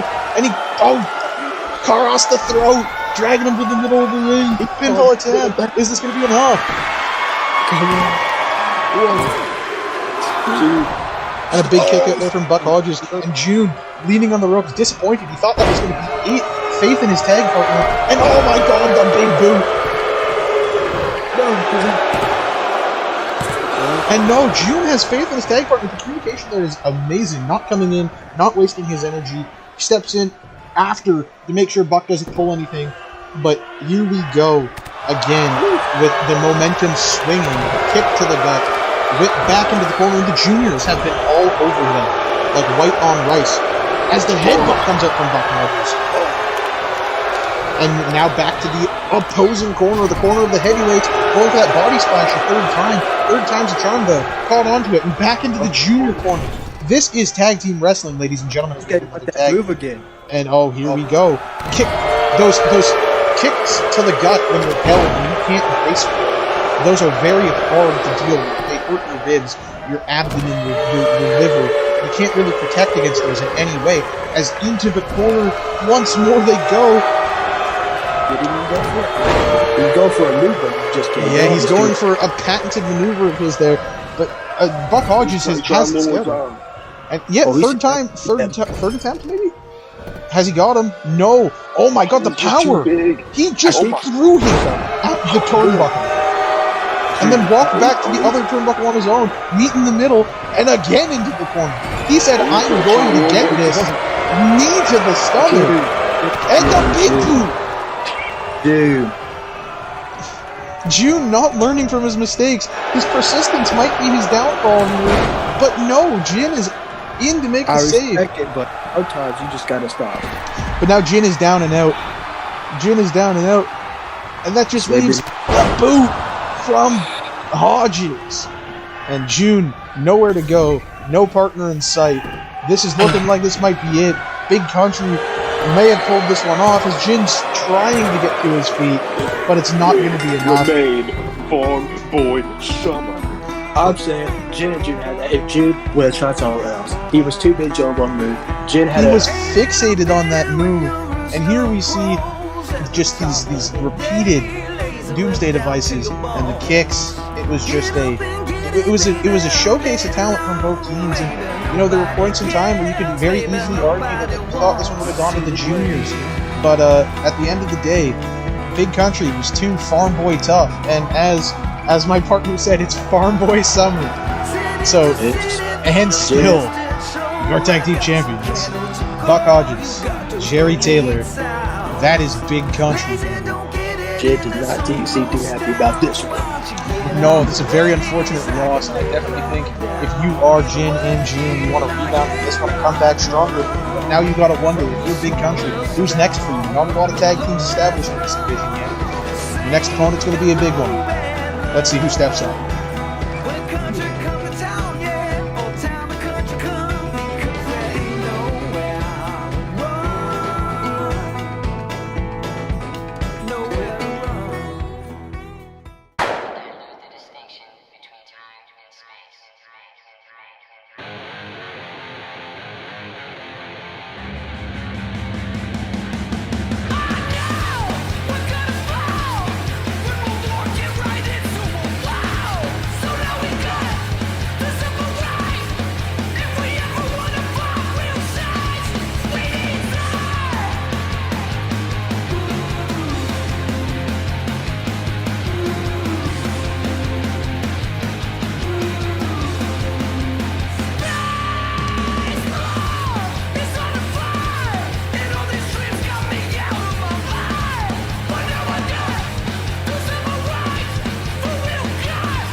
And here we are with our first semi-final World Title Tournament matchup.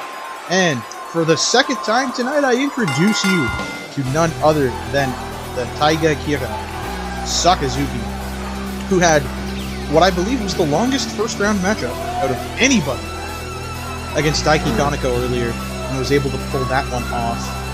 And now, we'll meet up with Osama Minoru in round 2.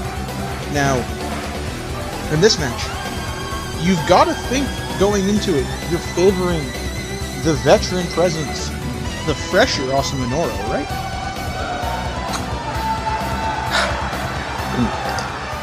I'll be honest, I would understand if he would do so. But I feel as if Sakazuki has a plan for him. I understand. Yeah, it's hard to know, man. I don't think he does. You look at his Asuma coming out now. He's got more pep in his step. He's swinging them arms about. He's relaxed. He's ready to go. And I saw Sakazuki coming out. He didn't look good. Sakazuki did have the longest match of the first round, and Osama was the second longest, but that's not saying much considering how quickly the other two men finished their matches, them being Akio and Kaito, who will be meeting up after this match.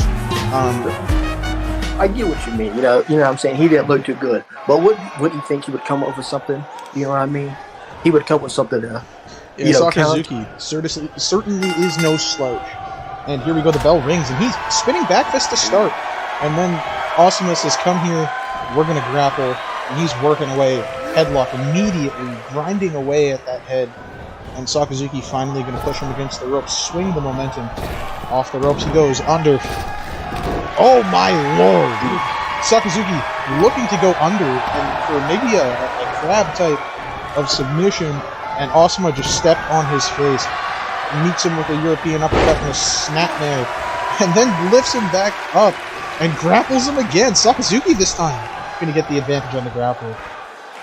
The unpredictability of the El Tigre family runs through all of them. Sakazuki showing respect this time, though, not opting to go for the punch that he met Daiki Kaneko with, although he does the deal here, as Asuma Noro slams him down and fires a kick, and Sakazuki with the fighting spirit over the top rope with the lead.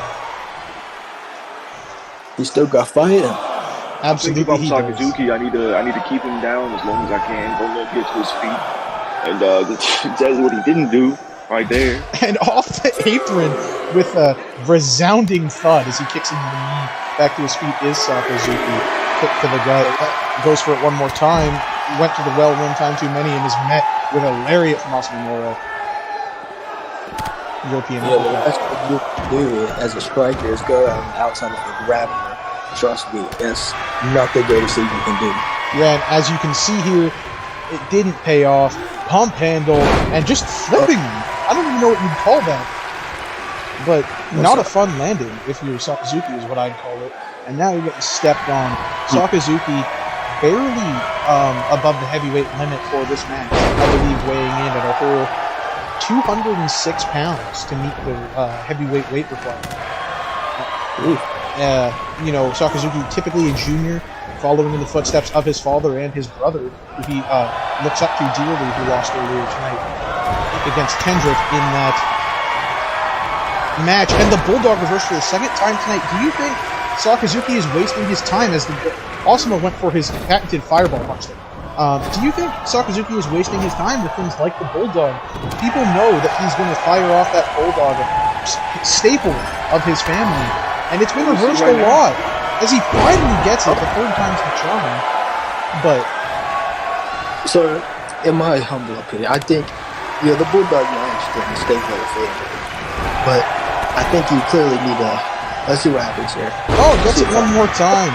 He's finally starting to connect with him. Maybe he's getting that grip in a little tighter. Or maybe Asuma just didn't expect him to go to the well that much. And here we go. This is the submission that ended the first match against Daiki Kaneko. You see it. And it's not enough to get Asuma. That length of Asuma. Oh, the chops across the chest. The Mongolian chop this time. And then back into the corner. And I assume we're going to see that knee one more time. And the Bulldog one more time, but this time Asuma said, "Do you need to stop?" Sakazuki still quick. I respect the Bulldog, but this man is a striking man, a menacing striking. Why waste time doing grapples when you could hit him with a strike in that moment of time? Because they're going to. But I respect. And back to the I outside. think he's trying to step up with Asuma. I think Asuma's he grapples a lot, grappling heavy. I think he's trying to step up and show that he is worthy of being in this heavyweight division with a man like Asuma. Absolutely, and so far he is holding his own. You can't deny that. Although that lariat to the pinfall here. I respect what you're saying, you know what I mean? But as you saw with Kaito and Rio tried to play a game that he has not mastered yet. He was trying to get strike with Kaito. Kaito, almost as good as Sakazuki. I'd say probably the second best striker in this company. He's trying to play something that he ain't used to. And you saw what happened in Rio. He needs to stick to what he's good at.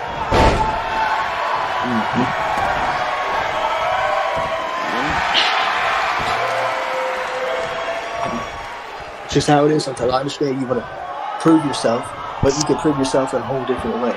You don't got to prove yourself to these guys. You prove yourself by winning that title, winning this match. That's all Sakazuki needs to do. And he's to focus on the style that he has mastered himself. This man comes from a prestigious family. As you can see, he's going for that tiger roll, known from El Tigre and his brother.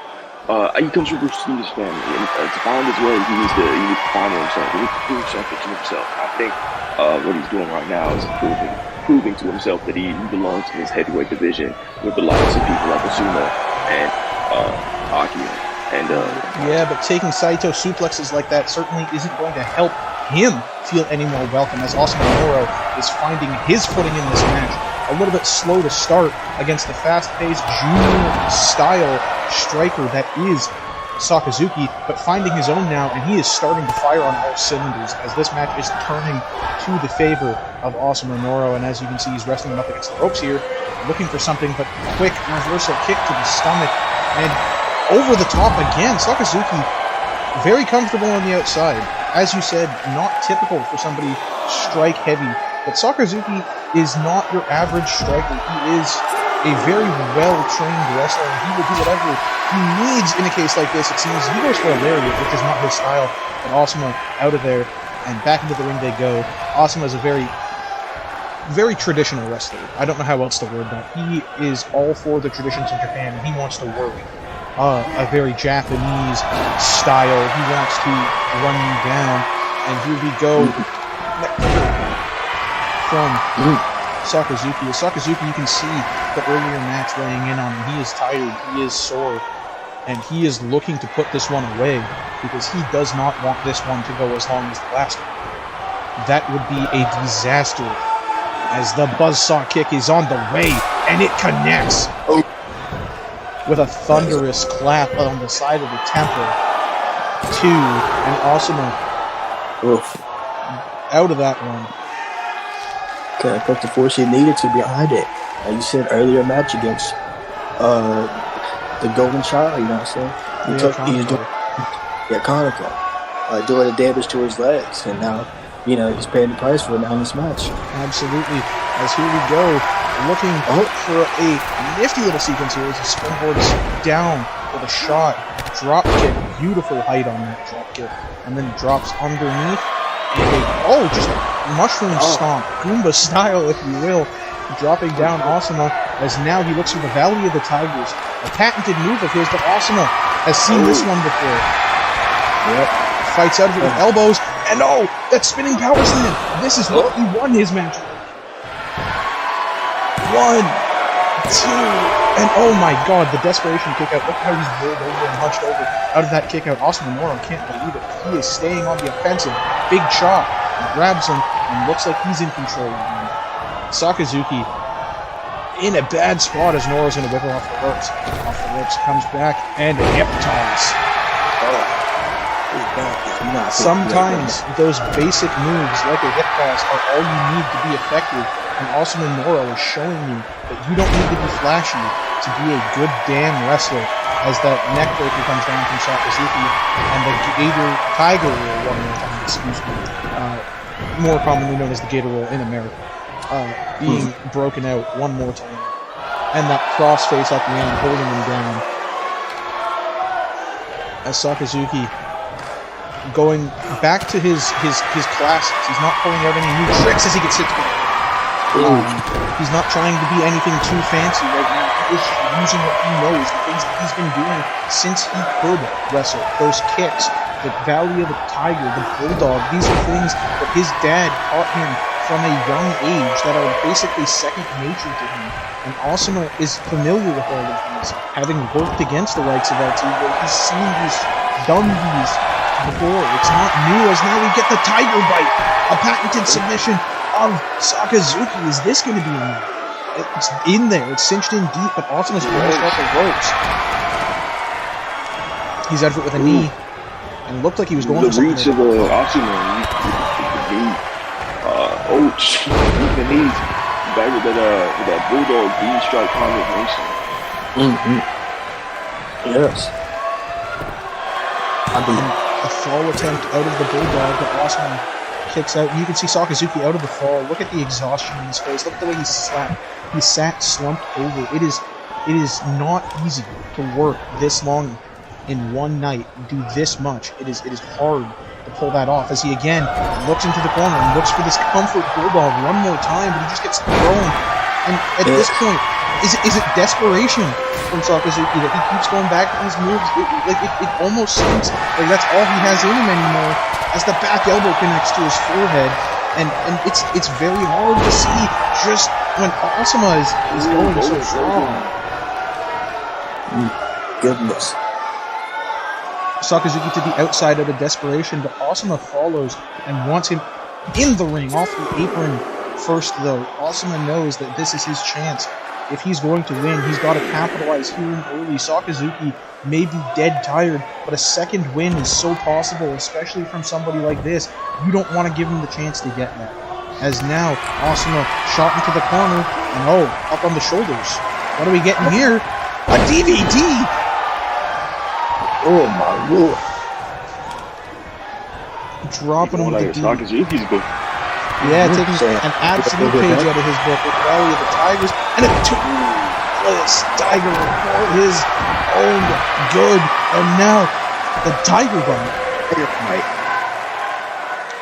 Ripping away at those arms, pulled back, pull on at the neck. But Asuma, I think his frame is just too big for Sakazuki to get it in properly. He can't quite cinch it in the way that he wants to. A very simple body slam, but effective. And that's going to get him a 2 count. Now, Asuma is showing a little bit of signs of exhaustion, too. This match has now just broke over the 10-minute mark. This one also reaching deep into their bags. The both of them is now... Oh, the kick is caught into a powerbomb! Holy shit! The one-shouldered powerbomb from Asuma Noro. Just absolutely devastating to counter the patented spin kick, that toothless tiger, the thing that Sakazuki is known for. And Asuma Noro is in a great position. Copies Kaneko going for that spinning lariat, but it is going to be reversed. And Sakazuki was literally trying to sprint into the ring. He gets smashed against the apron. And Sakazuki is, you can just see it in the way, even that when he gets hit, and the fireball! Asuma Noro just hit Sakazuki with a fireball on fireball. He's trying to collect his fouls, but he can't hit moves like that. Sakazuki, oh my god! He kicks up into a Hurricane Rana, goes into the ring, and he is just, throwing up signs. He's down now, squatted. And remember, folks, this is a 20 count here in Fireball. So that 10 is not going to do it in Asuma. Oh god, I honestly thought after that powerbomb with Sakazuki didn't roll out of the ring. That could have been it for him. And another fireball, no! Sakazuki back in the ring. He does not want any part of this outside anymore. He is exhausted. And Tiger suplex into the bridge, holding around the waist, and the Tiger Killer will not lose to the Tiger. That feels fitting. As now he stands up and it is looking like this could be the beginning of the end as he gets caught into that spinning power slam. And that's going to have to be it, right? A 2. And oh my god! He kicks out! And Asuma cannot believe it. Neither can I. This is incredible. The will and determination of Sakazuki here is on display as Asuma is just stomping him out and walking it dry onto his feet. Asuma Saito suplex. He got him. I know that he was in pain. Good lord. Sakazuki looks almost lifeless as Asuma just steps onto his stomach. Kick to the back. And the fighting spirit of Sakazuki lives on. But is it worth it anymore is almost the question you've got to ask. As he throws a roundhouse. Good lord. Almost a short version of that. His finish. Yeah, almost a short. Snapping the leg down in the DDT style. One more time for good measure. Almost thought he was going for a Boston Crab there. Right as he stomps away on the knee. He goes for a pinfall attempt himself. Just hoping and praying that Asuma will stay down. But Asuma, still fresh, kicks out, sits up, shakes off the cobwebs. And Sakazuki staying on the offensive. Asuma rolls out, but Sakazuki's pandering to the crowd. Tiger suplex again! No! And Asuma's telling him to get up. Get up. And Sakazuki hasn't moved. And no. These crossfaces, we've seen these. He busted his last opponent open. But Sakazuki's skin a little more durable up on that forehead. Hard-headed kid he is. Doesn't quite get busted open, but does feel the effects and gets thrown across the ring right afterwards. From post to post. Up on his feet. And he's caught. Not quite going to be enough kick to the stomach from Sakazuki there. And he grabs the Valley of the Tigers. But Asuma countered this last time, but not this time as he gets dropped. And Sakazuki looking to capitalize on it, but also going to sweep his leg. Not Maybe that was what he was going for. That triangle was effective. That back elbow here, though, is going to be just as effective in creating some distance. Float over DDT, going to knock him off his feet. And now Sakazuki. This is a chance for him right here. As he spins, the Toothless Tiger is going to connect and drop Awesome Noro. Rolls him over. Hooks the leg, and that's 2. And Noro's out at a 2.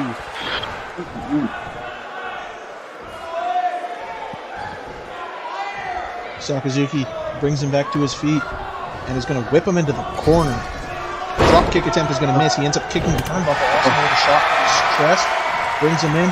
Falcon Arrow. He's going to do the deal, and he does it again. I'm honestly surprised how long Sakazuki is lasting. And oh my lord, the ref may be going to call this just out of mercy for the back and the rib cage of Sakazuki, which has been a target. And the ref says he's fine to compete. Sakazuki says he's fine to compete. And we are still going with Osmo wasting no time getting back on the offense, dropping the knee. Sakazuki has not gotten up since the referee's check. As Osmo now goes for a pin, and that's going to be a 2 count. Sakazuki shaking his head, no, defiantly after a kick out. Stumbling up to his feet. Osama now, kick to the gut, is caught by Sakazuki, sweeps the leg, and single leg busted crab! Single leg busted crab! Classic. Osama is crawling, but is it going to be enough? He taps! He taps! The single leg crab! Sakazuki! Listen, he went around his big man's legs, let me tell you what, it paid out at the end. He grabbed that single leg busted crab, and he wrenched back. Like he had Sakazuki, the known striker, has won both of his tournament matches via submission, and this one, I would argue, the upset via submission over Osama Noro following an incredible matchup. The ref and I both thought Sakazuki was down and out. But sure enough, he lives to fight another day, and the first finals member in this tournament is Sakazuki. For sure.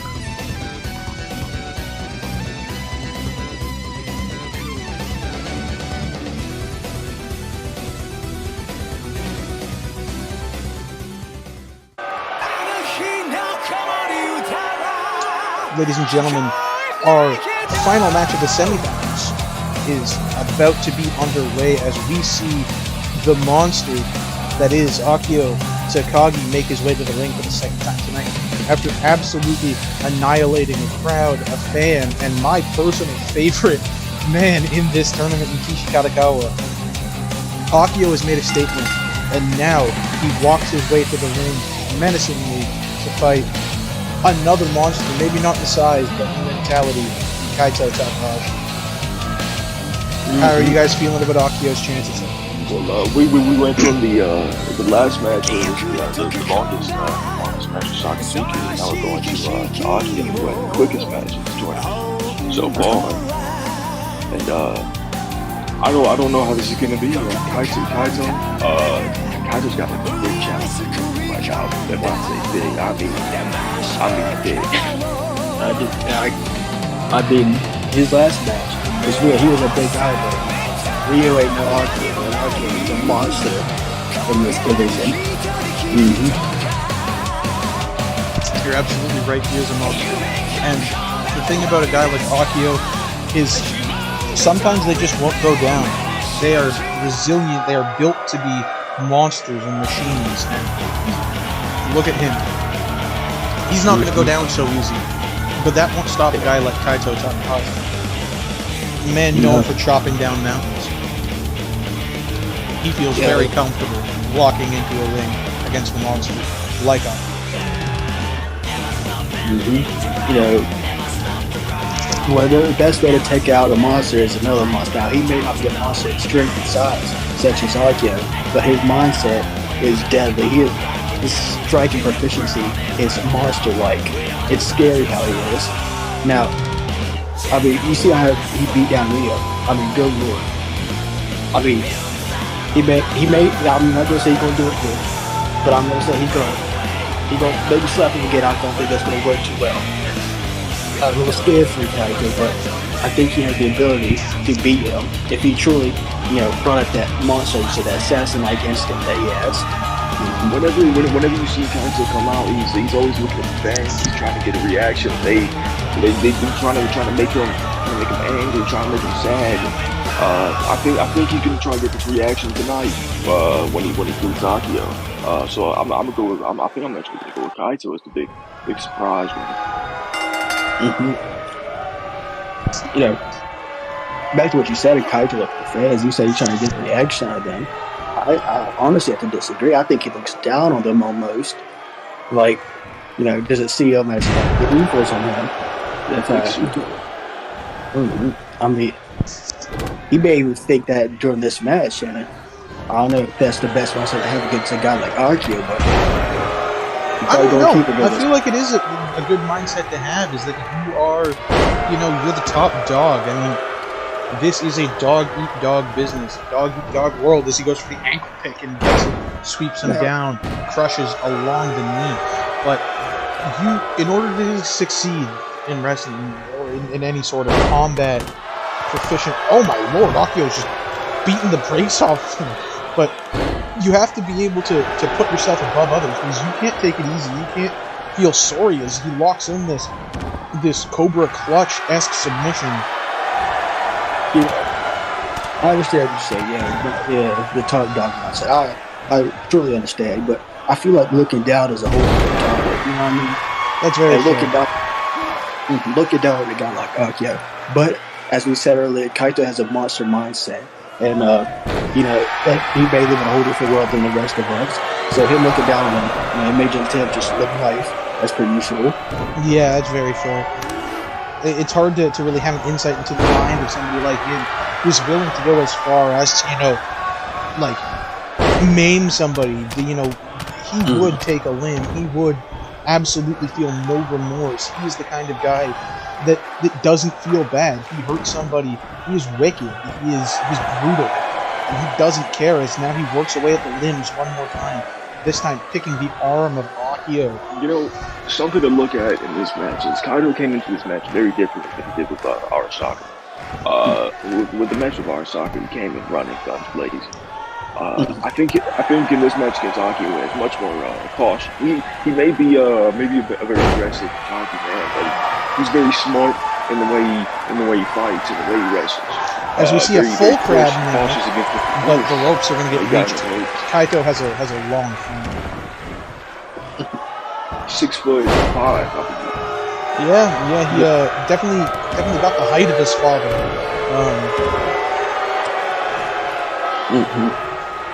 I mean, if I was looking at this, I think Akio was the son of Ichi instead of Kaito.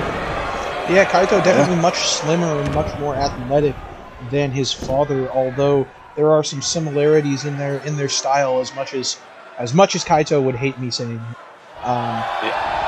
You can see the influence that his father had on him, and more so you can see the influence that his father had on him even after the incident that has Kaito and Ichi not on speaking terms, as Kaito's whole offensive shift focused to limb work predominantly on the knees after the falling out with his legendary father.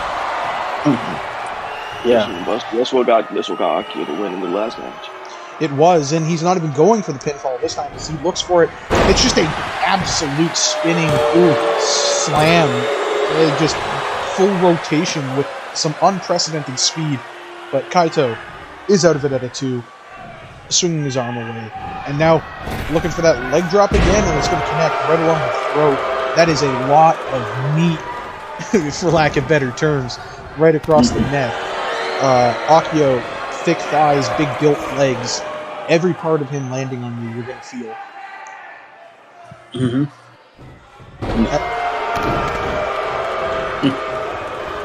As now we look at it from this point into the match, I feel like Kaito, although he has been hit a little harder, has wrestled his match. I feel like the pace hasn't been too slow. It hasn't been too quick. He's been able to, focus on the limbs as he hits a beautiful neck breaker, and work away at and chip at the pieces that he looks to chip at He's done some work on the knees. And we're going to see that same move that put away Ryo Arasaka here as he bunches him up. All that weight. Oh my lord. And he goes for the pin, and there's no way for Akio to grab the ropes here. That's going to have to be pure force as he gets the shoulder up. Kaito lets him out. Stomps right on the bridge of his nose. We talked about Kaito's history and his father, Ichi, but there isn't much known about Akio's history. He's an unknown variable because everything left in his past, everything back then has been destroyed by this man. This man is a monster walking among us. Absolutely. And as we saw right there, Kaito did look to just kick the head straight off the shoulders of Akio, who was able to roll out of the way, take advantage, but now Kaito back on the offensive, back on the arm once more, working away at the arm. It's almost disgusting yet beautiful at the same time, the way that Kaito can focus down just a piece of somebody and work away at it, whether it be a knee or an arm or the eyes as he rakes away. I want to bring back, this topic of, him being Ichi's son. You can really tell, Ichi and him, when Ichi was a younger man, it's scary almost, Ichi demanded, that he's going to wrestle his pace of the match. And as you can tell in this match, Kaito is forcing Akio to wrestle his match style, whether he likes it or not. Not many men can do that. As now we see a big move here from Akio, and I think that's the one thing that actually very similar to what Asuma hit on Sakazuki earlier, but it's the one thing that's scary about a guy like Akio, and not to say that Kaito doesn't have the same ability, is I feel like at any moment, Akio could just end a match.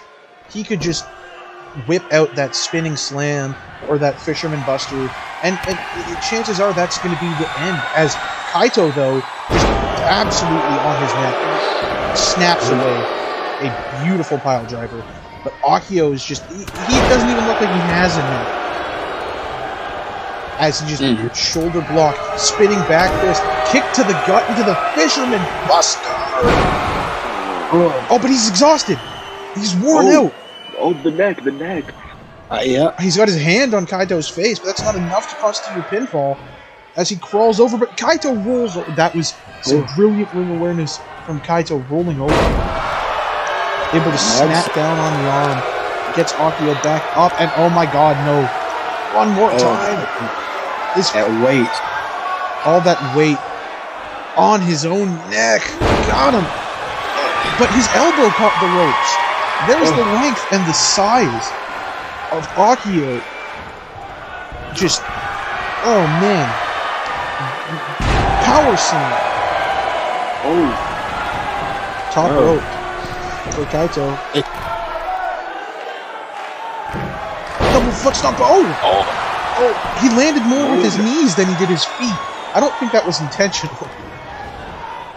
But it worked out nonetheless. But Akio not taking too much, too much damage. To anger the man. But the back elbow and the lariat in the corner.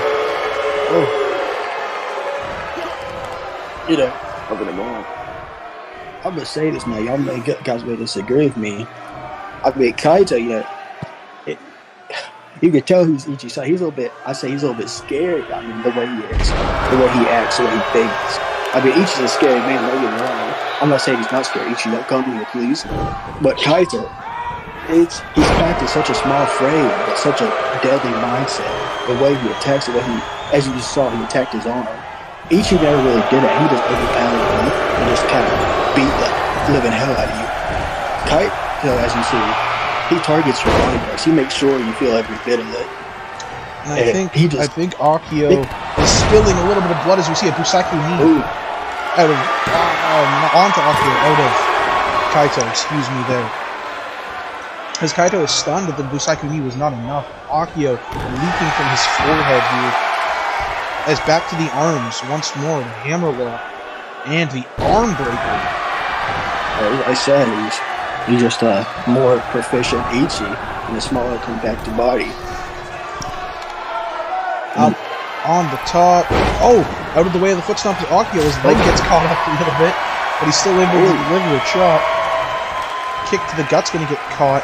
Trips him up, rolls him over, and that Cobra clutch locks him up. Ropes. Akio's kicking his feet. You can't see his hand. You can't see the position of it very well here. But we are going to see that he fights out of it with elbows, gets out of the submission, and delivers it this time. This Fisherman Buster, third time's a charm. Oh, never mind. That's not what he's going for. The Board Buster instead. Switching up. A variant there. As he drops him on his stomach, delivers a disrespect slam, if you will, and goes for a pinfall. Not going to be enough to beat down Kaito Takahashi, who continues to fight. Off the ropes. Power slam. Oh, wiping his hands clean. Kaito, even after this long match, he's still finding ways to show off and then show that he is just a masterclass of a wrestler since he's age. And the palm strikes to the chest, not one but two. One to take him down, one to make him feel it, and then telling him to come back.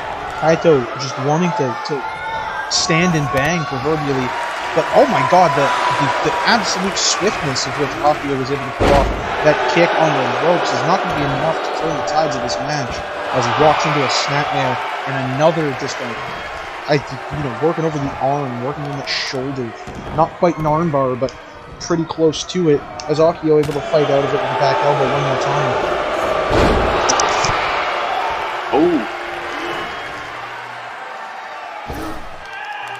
Just choking him with that rope. He's like, he put all of his body weight on him. That blood, he's laughing at him. He's a scary man. As I said, that mindset of looking down on people, and look, that bit him.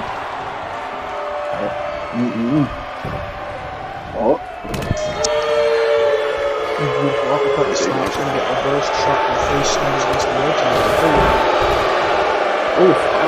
I don't know. I think this disrespect play by Kaito, it might cost him here. It might have worked in his favor against Arasaka, because Arasaka was running off of anger, but Akio, he's much more he's much more deadly and calm. He's like I don't know how to explain. He's like an assassin in a way. See, that's what I love this tradition.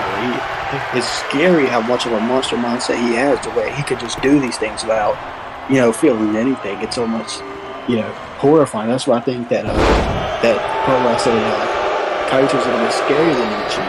The way he just, how proficient he is, as I said again. Every hit strike means something.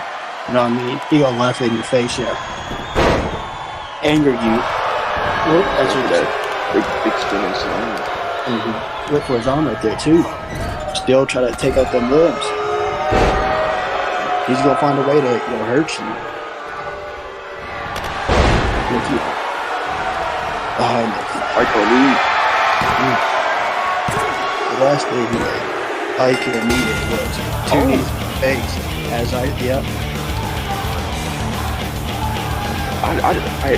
Honestly, I'm kind of a little shocked by that. Me personally, I'm not. As I said, this man's a monster. This man's scary. He just caught us all off guard. The one he caught off guard the most was Akio. And that was Akio finishing. Yeah. I mean that dude's probably the second most dangerous striker in the game right now. Second one to Sakazuki as well now. I think this move right here is what really was wearing him out with the dropping him on his neck. Nobody would feel great after he dropped him in the neck multiple times. And with that, we're going to have Kaito, which is Sakazuki for the Fireball World Championship in the main event, in the final round.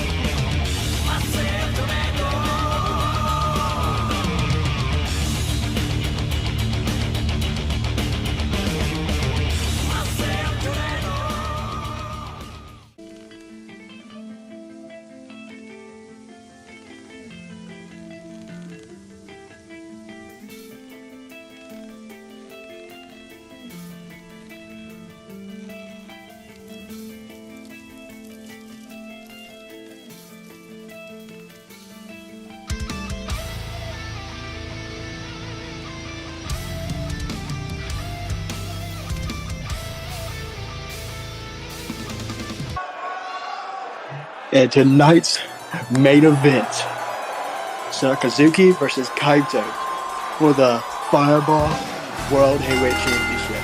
And coming out right now is Sakazuki. As you can see, wrapped up after the past few matches, did their toll on him. His chest and his arm all wrapped up.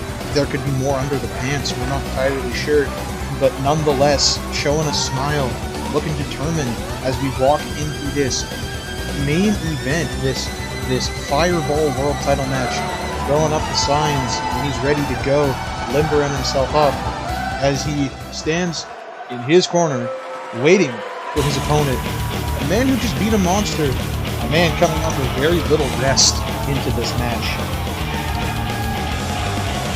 And a man making a mockery of his family. El Tigre's mask on his face. Oh, goodness. How you get that? There's a man also wearing the El Tigre mask, but is also wearing the bandage to save Sakazuki. One over the knee, one across the stomach, maybe a rib or two after the match was talking about. Both men beaten, tired, bruised, and about to go another 30 minutes in this main event. I think those bandages play much more of a disadvantage towards Sakazuki than Kaito. Sakazuki being much more respectful than Kaito. Kaito is going to take advantage of those bandages and go after the body parts that are damaged. Yeah, and that arm of Sakazuki being bandaged is a worry against a guy like Kaito, who will absolutely break your arm. As we get to our main event of the evening, here we go. Yep. And our main event is about to get underway. We see the crowd excited, ready. The Fireball World Championship on display here. Beautiful title. Beautiful title. The Heavyweight Championship on the line, as you can see the referee holding it up. A referee who's done a wonderful job tonight. He's worked in matches. Sakazuki in the corner prepping. Kaito trying to maybe get some feeling back into that knee. And we're underway. These two men meet in the middle. Kick to the gut from Sakazuki to start. No grappling, no respect, no love lost. Shots to the stomach, and here we go. This main event is taking no time to get exciting, as now Kaito going for the knee, which is going to be a genius strategy of his. That leg of Sakazuki is his bread and butter. The kicks, the knees, even the bulldog you need to get some air for, as again, that same move to the same knee. As I said, oh my lord. I mean, I would say these two are very similar in style, but the one big difference between these two men is that with Sakazuki, more focus on the kicks, more of a going through the head kind of deal, knock you out with a simple head kick to the head. With Kai's over here, he'll take you out any way he needs to break your arm, match by stoppage, he'll do it all. Absolutely. But he's not going to do it like as the spin kick misses, but that backcracker does not, and Sakazuki is feeling it. Sakazuki's going to fight back, shot right to the bandages. Maybe Sakazuki's going to be a little bit... That's just made that tournament so entertaining, because Sakazuki's won both of his matches with submissions, which you would have thought Kaito would have done, but Kaito has only gotten pinfall victories over both of them. As we spill to the outside for the first time in this match, 28:35 on the clock, as into the ring gets Sakazuki. Okay, yeah, let's talk about how he won his last one. Sakazuki with a single leg busted crab. Yeah, we had the half crab that won him that one, and the match before that, he did win with that triangle choke. That Hell's Gate is now the methodical stomps across the body, onto each leg, each arm, right across the chest and the bandage, and then one onto the forehead. If he goes for that half busted crab, I know that could do some damage to that knee right there. Absolutely. Sakazuki, though, said if anything, I'm going to go back to the well. And he pulls off the bulldog first time. And Kaito, not a fan of that one. As you can see, landing on that chest. Sakazuki looked to slap him, but Kaito said no, delivered the forearm, and swept out that knee. And you can see the legs of Sakazuki are already feeling tender as he grasped at them after that kick to the knees. And now just a beating, a stomp right onto the bandages one more time. I think you were right. that target has been made by Sakazuki, and look at that, the injured arm. Both Sakazuki and Kaito, they're sides of the same coin. They both have similar backgrounds, taught by their fathers, but sooner or later left them to find their own journey. Both have hate for their fathers. Although what I will say is Kaito has hate for both fathers, whereas Sakazuki does have a certain level of respect for Ishii. I do believe they go back. They are quite friendly towards one another, and I think Ichi himself might be rooting for not his own son, but rather El Tigre's in this match. As we see a knee right to the ribcage, right where those bandages are from Sakazuki. You gotta wonder if he got any advice from Ichi before this match, maybe on fighting his son, as that backdrop suplex right on his neck. You're gonna sweep the leg. You know, if I'm Ichi, I'll be honest, I wouldn't cheer for this guy. No disrespect to Kaito. Don't hurt me, please. Oh, this dude, the arm again! Oh, see what I mean when I'm gonna cheer for a guy like this? This dude is mean as hell. He likes to hurt people on a different level than most other people. He is mean, and he does like to hurt people. And he delivers a pile driver. This match is about leaving their father's legacy behind, leaving that shadow, and creating their own. I think both men will do so tonight. Whoever comes out victor does not. Absolutely, and you've got to think.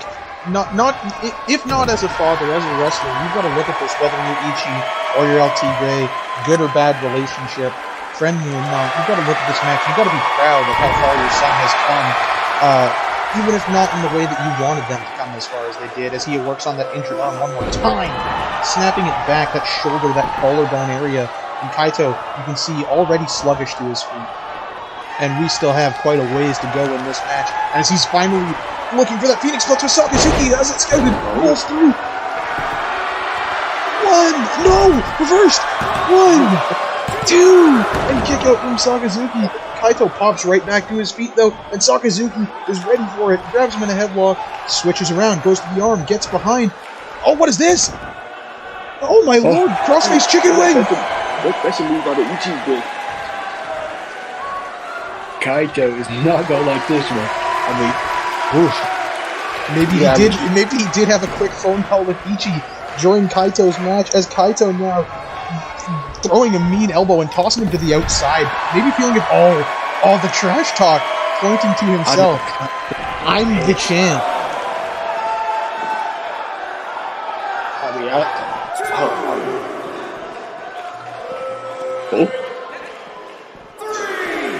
Just working a very tough matchup at this point. Into the window, Sakazuki, Kaito following not far behind.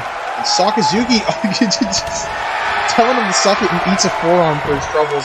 And because of that, is pulled down. And the arm, one more time, just slammed into the ground. And you've got to wonder at what point does that injured arm or do those injured legs start to hinder Sakazuki in this match. As again, look at the way that Kaito is working on that injured shoulder, that injured collarbone, just beating it mercilessly. Kaito, even though he has that bandage around his knee, he's still been using that knee for attacks, for attacks. I think he's a bit bitter because he looks at that damaged knee and he thinks it's bothering. Absolutely, and Sakazuki was maybe looking for something a little crazy there. Popped him up a couple times, and then dropped him. But that may have just been a mind game to set him up for this buzzsaw, a move that he has used plenty of time, and Kaito had it scouted. Blocks it with his elbow, kick to the gut is not going to connect in time, swinging neck breaker, and down goes Kaito Takahashi. And the excitement for Sakazuki, maybe even just trying to make sure he gets some stretching in for those injuries, and into the corner. Oh, back elbow, and we've got blood. You knew this match was going to get bloody, and the Busaku knee follows that up. Kick to the back out of the way is Sakazuki. Sakazuki grabs him from behind. He's going to put him into that corner and probably look to follow it up quickly, but that back elbow again, right to that same point that is now bleeding. Sakazuki sporting a crimson mask in our main event world title on the line, no score yet, and this 30-minute contest as a pinfall attempt here from Kaito Takahashi is only going to grant it 2 points. I want to bring back to that her knee situation. You say Barnabici, and that's I think that's also true. But he's just focusing on hurt people, no matter if it hurts himself. And he just kicked Sakazuki's head off his shoulders clean. 1, 2, and Sakazuki, fighting spirit, kicks out at 2. I have never seen anybody kick out of that move from Kaito Takahashi. And it is unbelievable to watch the way that these two men are willing to put life and limb on the line for this Fireball World title. It is incredible. Jawbreaker from Sakazuki. Oh, goes for that enziguri. Gets reversed and kicked in the ribs. He was trouble. It's Kaito wasting no time. Kaito is hating this man. But I have never seen a more vicious wrestler than Kaito Takahashi. And I have seen plenty in my day. I have seen people come and go. And Sakazuki gonna bite at his fingers, bite at those digits. Try and just soften up the blows as he gets the thrust kick. And backs himself into the corner. I think he was looking for the buzzsaw but couldn't get it. Maybe that half grab? No, the DDT. This was the setup for the half grab in his last match, though. So don't be surprised if we see a submission coming soon, and it's going to be the Tiger Bite. He showed he could be just as vicious as Kaito. And Kaito is showing that he does not care as he throws a knee and then catches him and works on his knee. Pointing up to the sky. Kaito, sky's the limit for this kid as he's going to rip him off the ropes after the sword butt, deliver a heel kick, another heel kick, and then follow it up. Spinning neck breaker.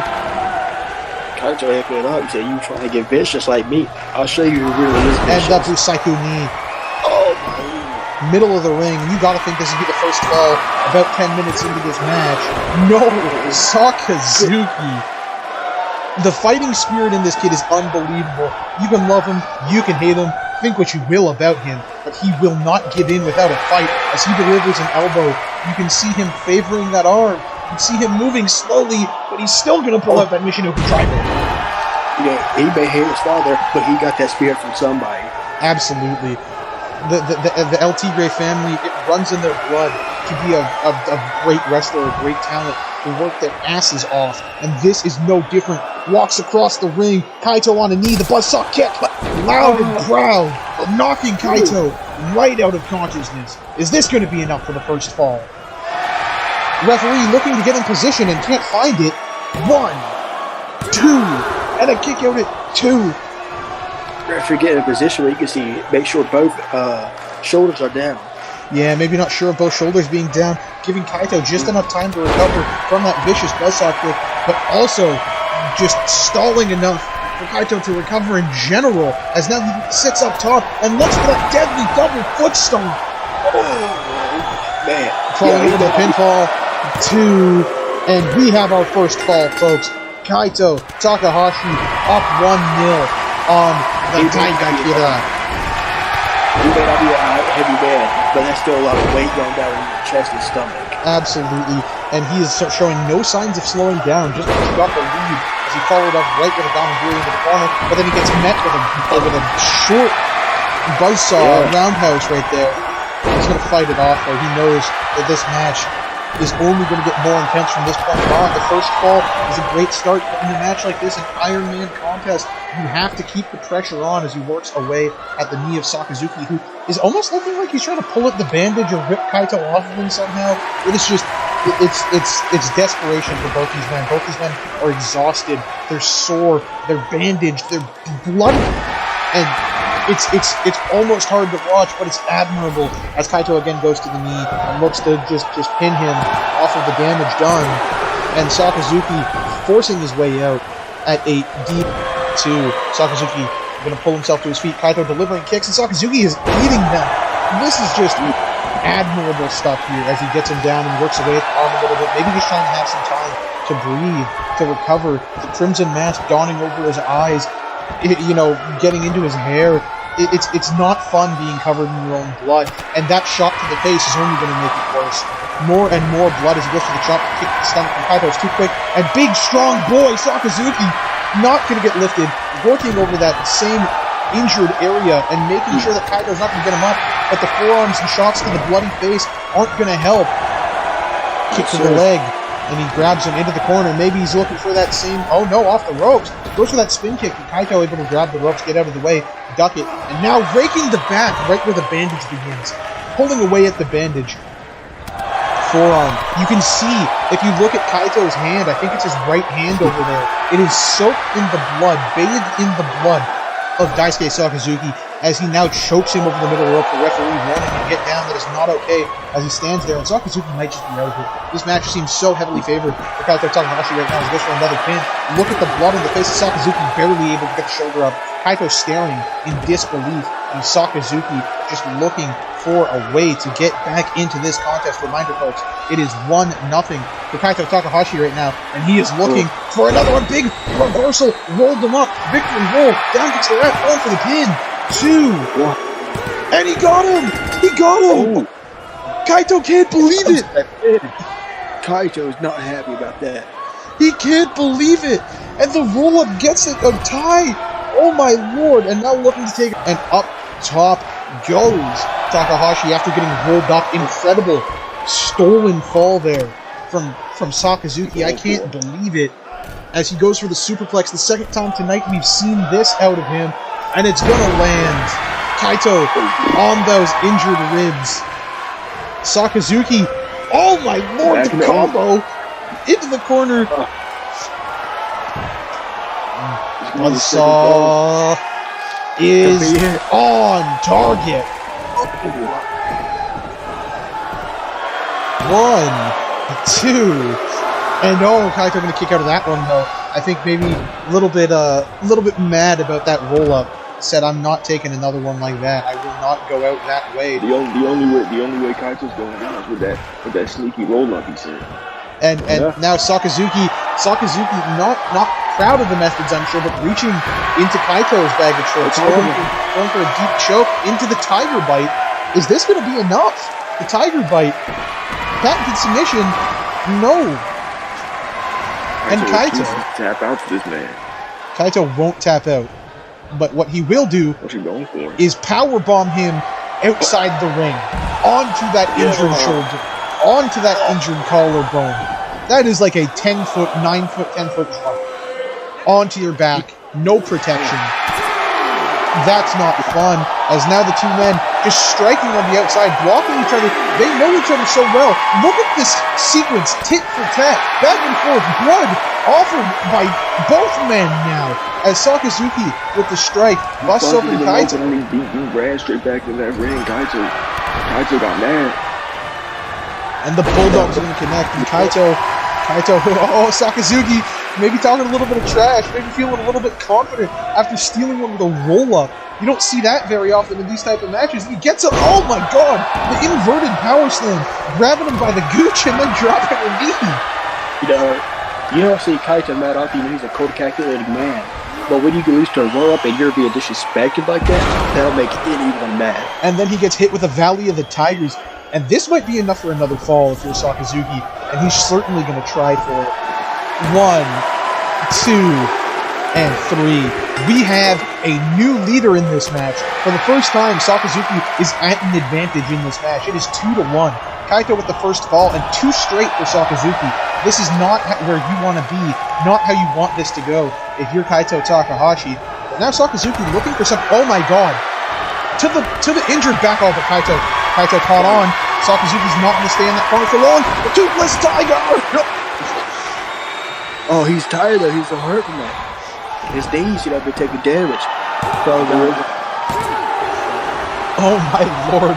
Kaito out of the Toothless Tiger. Sakazuki is not pleased. He thought that would have been enough to increase his lead to 2. Gonna look to bite away at the fingers.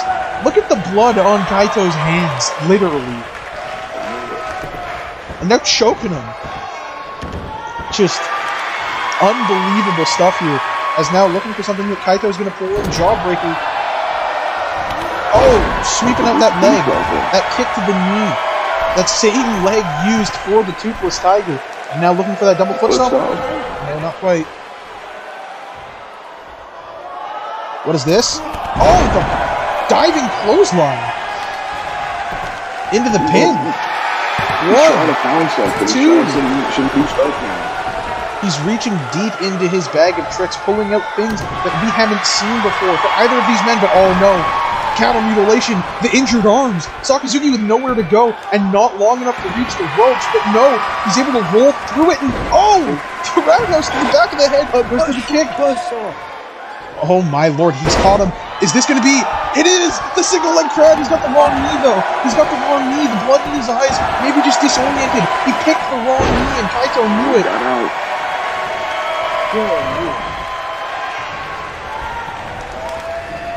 Into the corner. Oh, to the knee again. He's desperate. He needs something here. That's why, he went for that other knee. He was like, I guess you gotta go for something here. Oh, backslide drive over. And oh, to the top rope. Sakazuki to the top rope for the first time tonight. And oh, he wants Kaito up. He wants Kaito up. Oh, the flipping senton into the pin. What a pinning predicament out of Sakazuki, the unpredictability. And it's met with a back elbow. Kaito, to the arm, that injured arm. Arm drag. To the arm one more time. Oh, kicking him in the arm. Oh, and then back. He's got a target. Ladies and gentlemen, he's got a target. Oh, he has to try. No, the fighting spirit in Sakazuki. Both of these men showing too much pride. At what point is it risking their health? That wheel kick going to connect, and Kaito's getting out of the ring, and that was probably the best thing he could have done in that situation. He has been through hell tonight, as has Sakazuki. Both men looking worse for wear. And oh no, back to the arm one more time. Kaito may not win this match, but he's going to make damn sure that he compromises that arm of Sakazuki. And if he wins, he will not be walking out with that arm intact. As he goes to the top one more time. Sakazuki down, favoring that arm, feeling the effects, and it looks like he's going to go for that diving lariat, diving clothesline maybe again. No, just an elbow. But Sakazuki's out of the way, strike to the back, clubbing blow, grabs him by the back of the head, and whips him over the top rope. You mentioned that these men are thinking about the health. They're not thinking about the health, they're thinking about the future. Oh my god, the cockiness of Sakazuki tells him to get in, and Kaito said happily, punches him in the face, and then wrings his knee. And now pulling at the eyes, pulling at the wound. Oh. Blood on his fingers, blood on his hand, blood on his face. Both men covered in blood, and we're going to probably have to replace his ring mat as he kicks him disrespectfully. Sakazuki may just be out of it. Look at the crimson mask he is sporting, but he is able to kick out of the deep too. And the crowd roaring. Unbelievable the way that they are behind him here, as he is able to take down Kaito, dropping him and just choking him again. This is turning personal very quickly, as now he backs into the corner and looks for that buzzsaw kick one more time. Maybe going to get up another fall, as this is going to be a short one. Kaito falling right in front of him, but he is going to connect. Ladies and gentlemen, this may be another fall, and he's not got him. He was best when he walks towards it. It was a little short one. He didn't put all that force behind it. He didn't get the force behind it, and Kaito taking full advantage of that, able to kick out. And this match is still really close. We're very close here. 8 minutes, 20 seconds remaining in the match. And Kaito working away at the knee, and Sakazuki can't even stand on it. Oh no. Phoenix Flex. And he's got him this time. No victory roll this time. This very well could be it. On the neck, dropped, no ropes in sight, but he decides not to go for the pin, opting to drag him away, making sure that he is going to get this fall as the ref falls into position. 1, 2, and oh my lord! goodness. Can you believe the resilience, the fight in both of these men? Can you believe that they're still fighting as the elbow drop's not going to connect? Off the ropes. Oh, he tripped him up. Oh, and he's just walking on him. A little bit of a premature celebration of sorts from Sakazuki at the 7.5 minute mark as he gets him over the top one more time. He delivers a shot, draping him. The green killer, that DDT, that is just brutal. And again, playing to the crowd, Sakazuki, even in exhaustion, even in pain, loves to make the people smile. He is absolutely a fan favorite.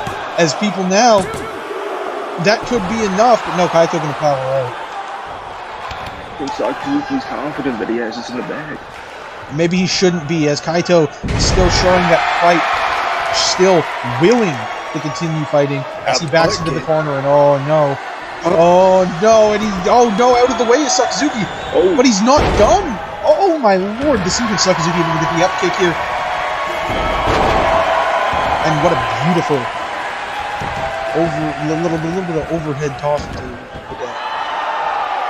Ladies and gentlemen, my voice is getting shot as we have gone such a long time. Is this a figure four? A figure four? On the knee. Oh, but Kaito reversing the pressure, and he's putting it onto Sakazuki's knee. He refuses to tap out, this man. Going for the knee one more time, Sakazuki meets it with a knee lift, and a toothless tiger. 1, 2, and 3. Sakazuki has just increased his lead, but Kaito is mad, and Kaito is not going to take it. Not going to take it lying down. Kick to the knee. Sakazuki holding his knee, still nurturing it as Kaito reaches the top rope, and he misses the King Kong knee drop right on that injured knee. Kaito willing to risk that injured knee more and more, diving onto it in hopes of getting another fall to close this gap between him and Sakazuki.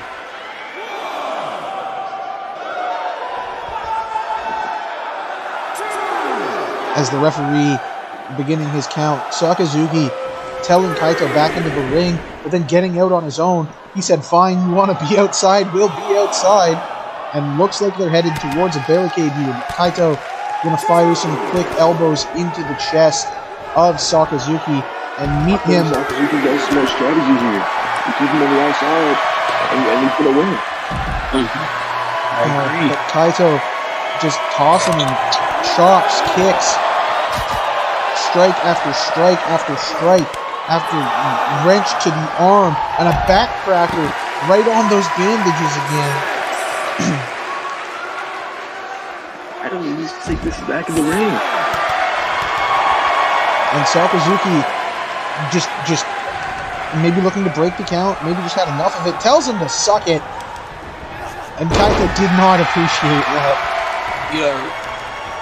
DaQuan, I think I don't know, kind of believes she's going to win, but he believes that he's going to make by the time the match is over, that he may not be able to defend the title, so he may just have to relinquish. Yeah, if he can't take the world title, he's going to take a body part.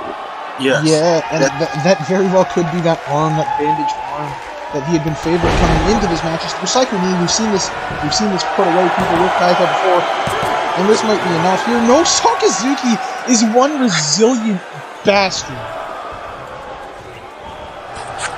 At this point, no. Listen, I'm a fan of Sakazuki, but if I was Kaito, I'd just beat him down enough to where he can't even defend that title. Oh my god, I don't know if that connected. Maybe it grazed his knee. Kaito doesn't really care. I don't think he was looking for a pinfall. Now he just starts to beat the brakes off of him and goes right back up one more time. Oh my god. Again across the knee. That is not what Sakazuki needs. Oh my god, he barely gets the shoulder up again.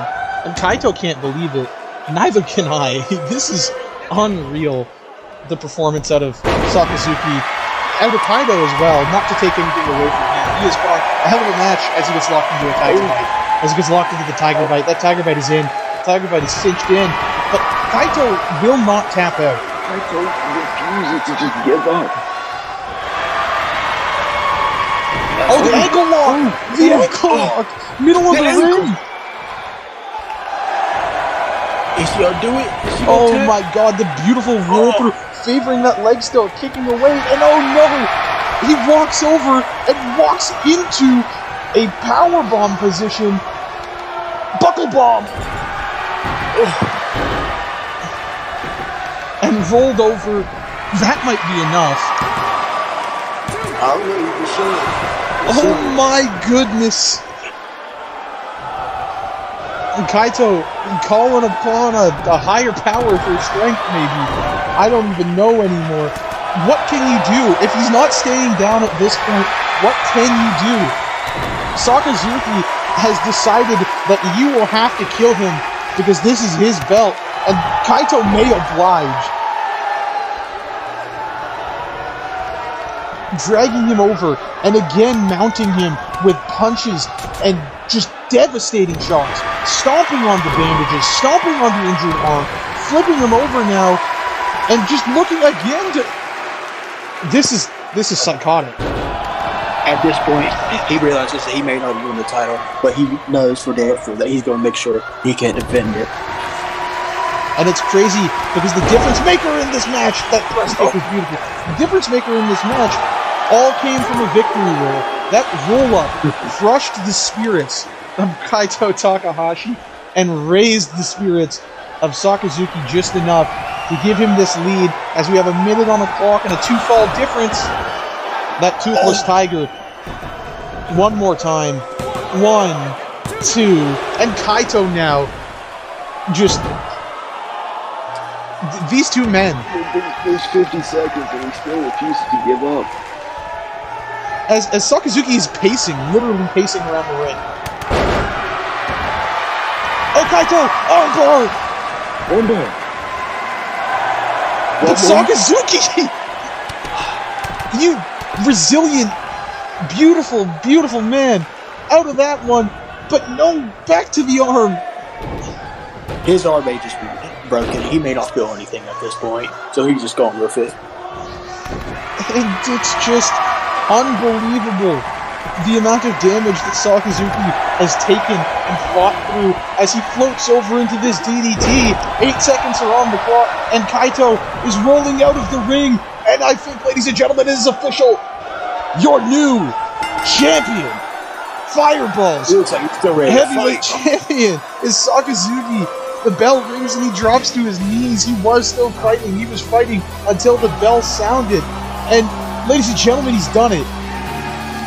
The winner. You can teach holds, you can teach strikes, but you cannot teach what Sakazuki has. Sakazuki has heart, he has spirit, and you cannot teach that.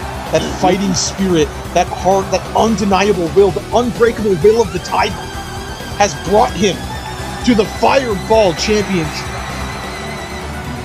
And your current Fireball champion is none other than Sakazuki. What a...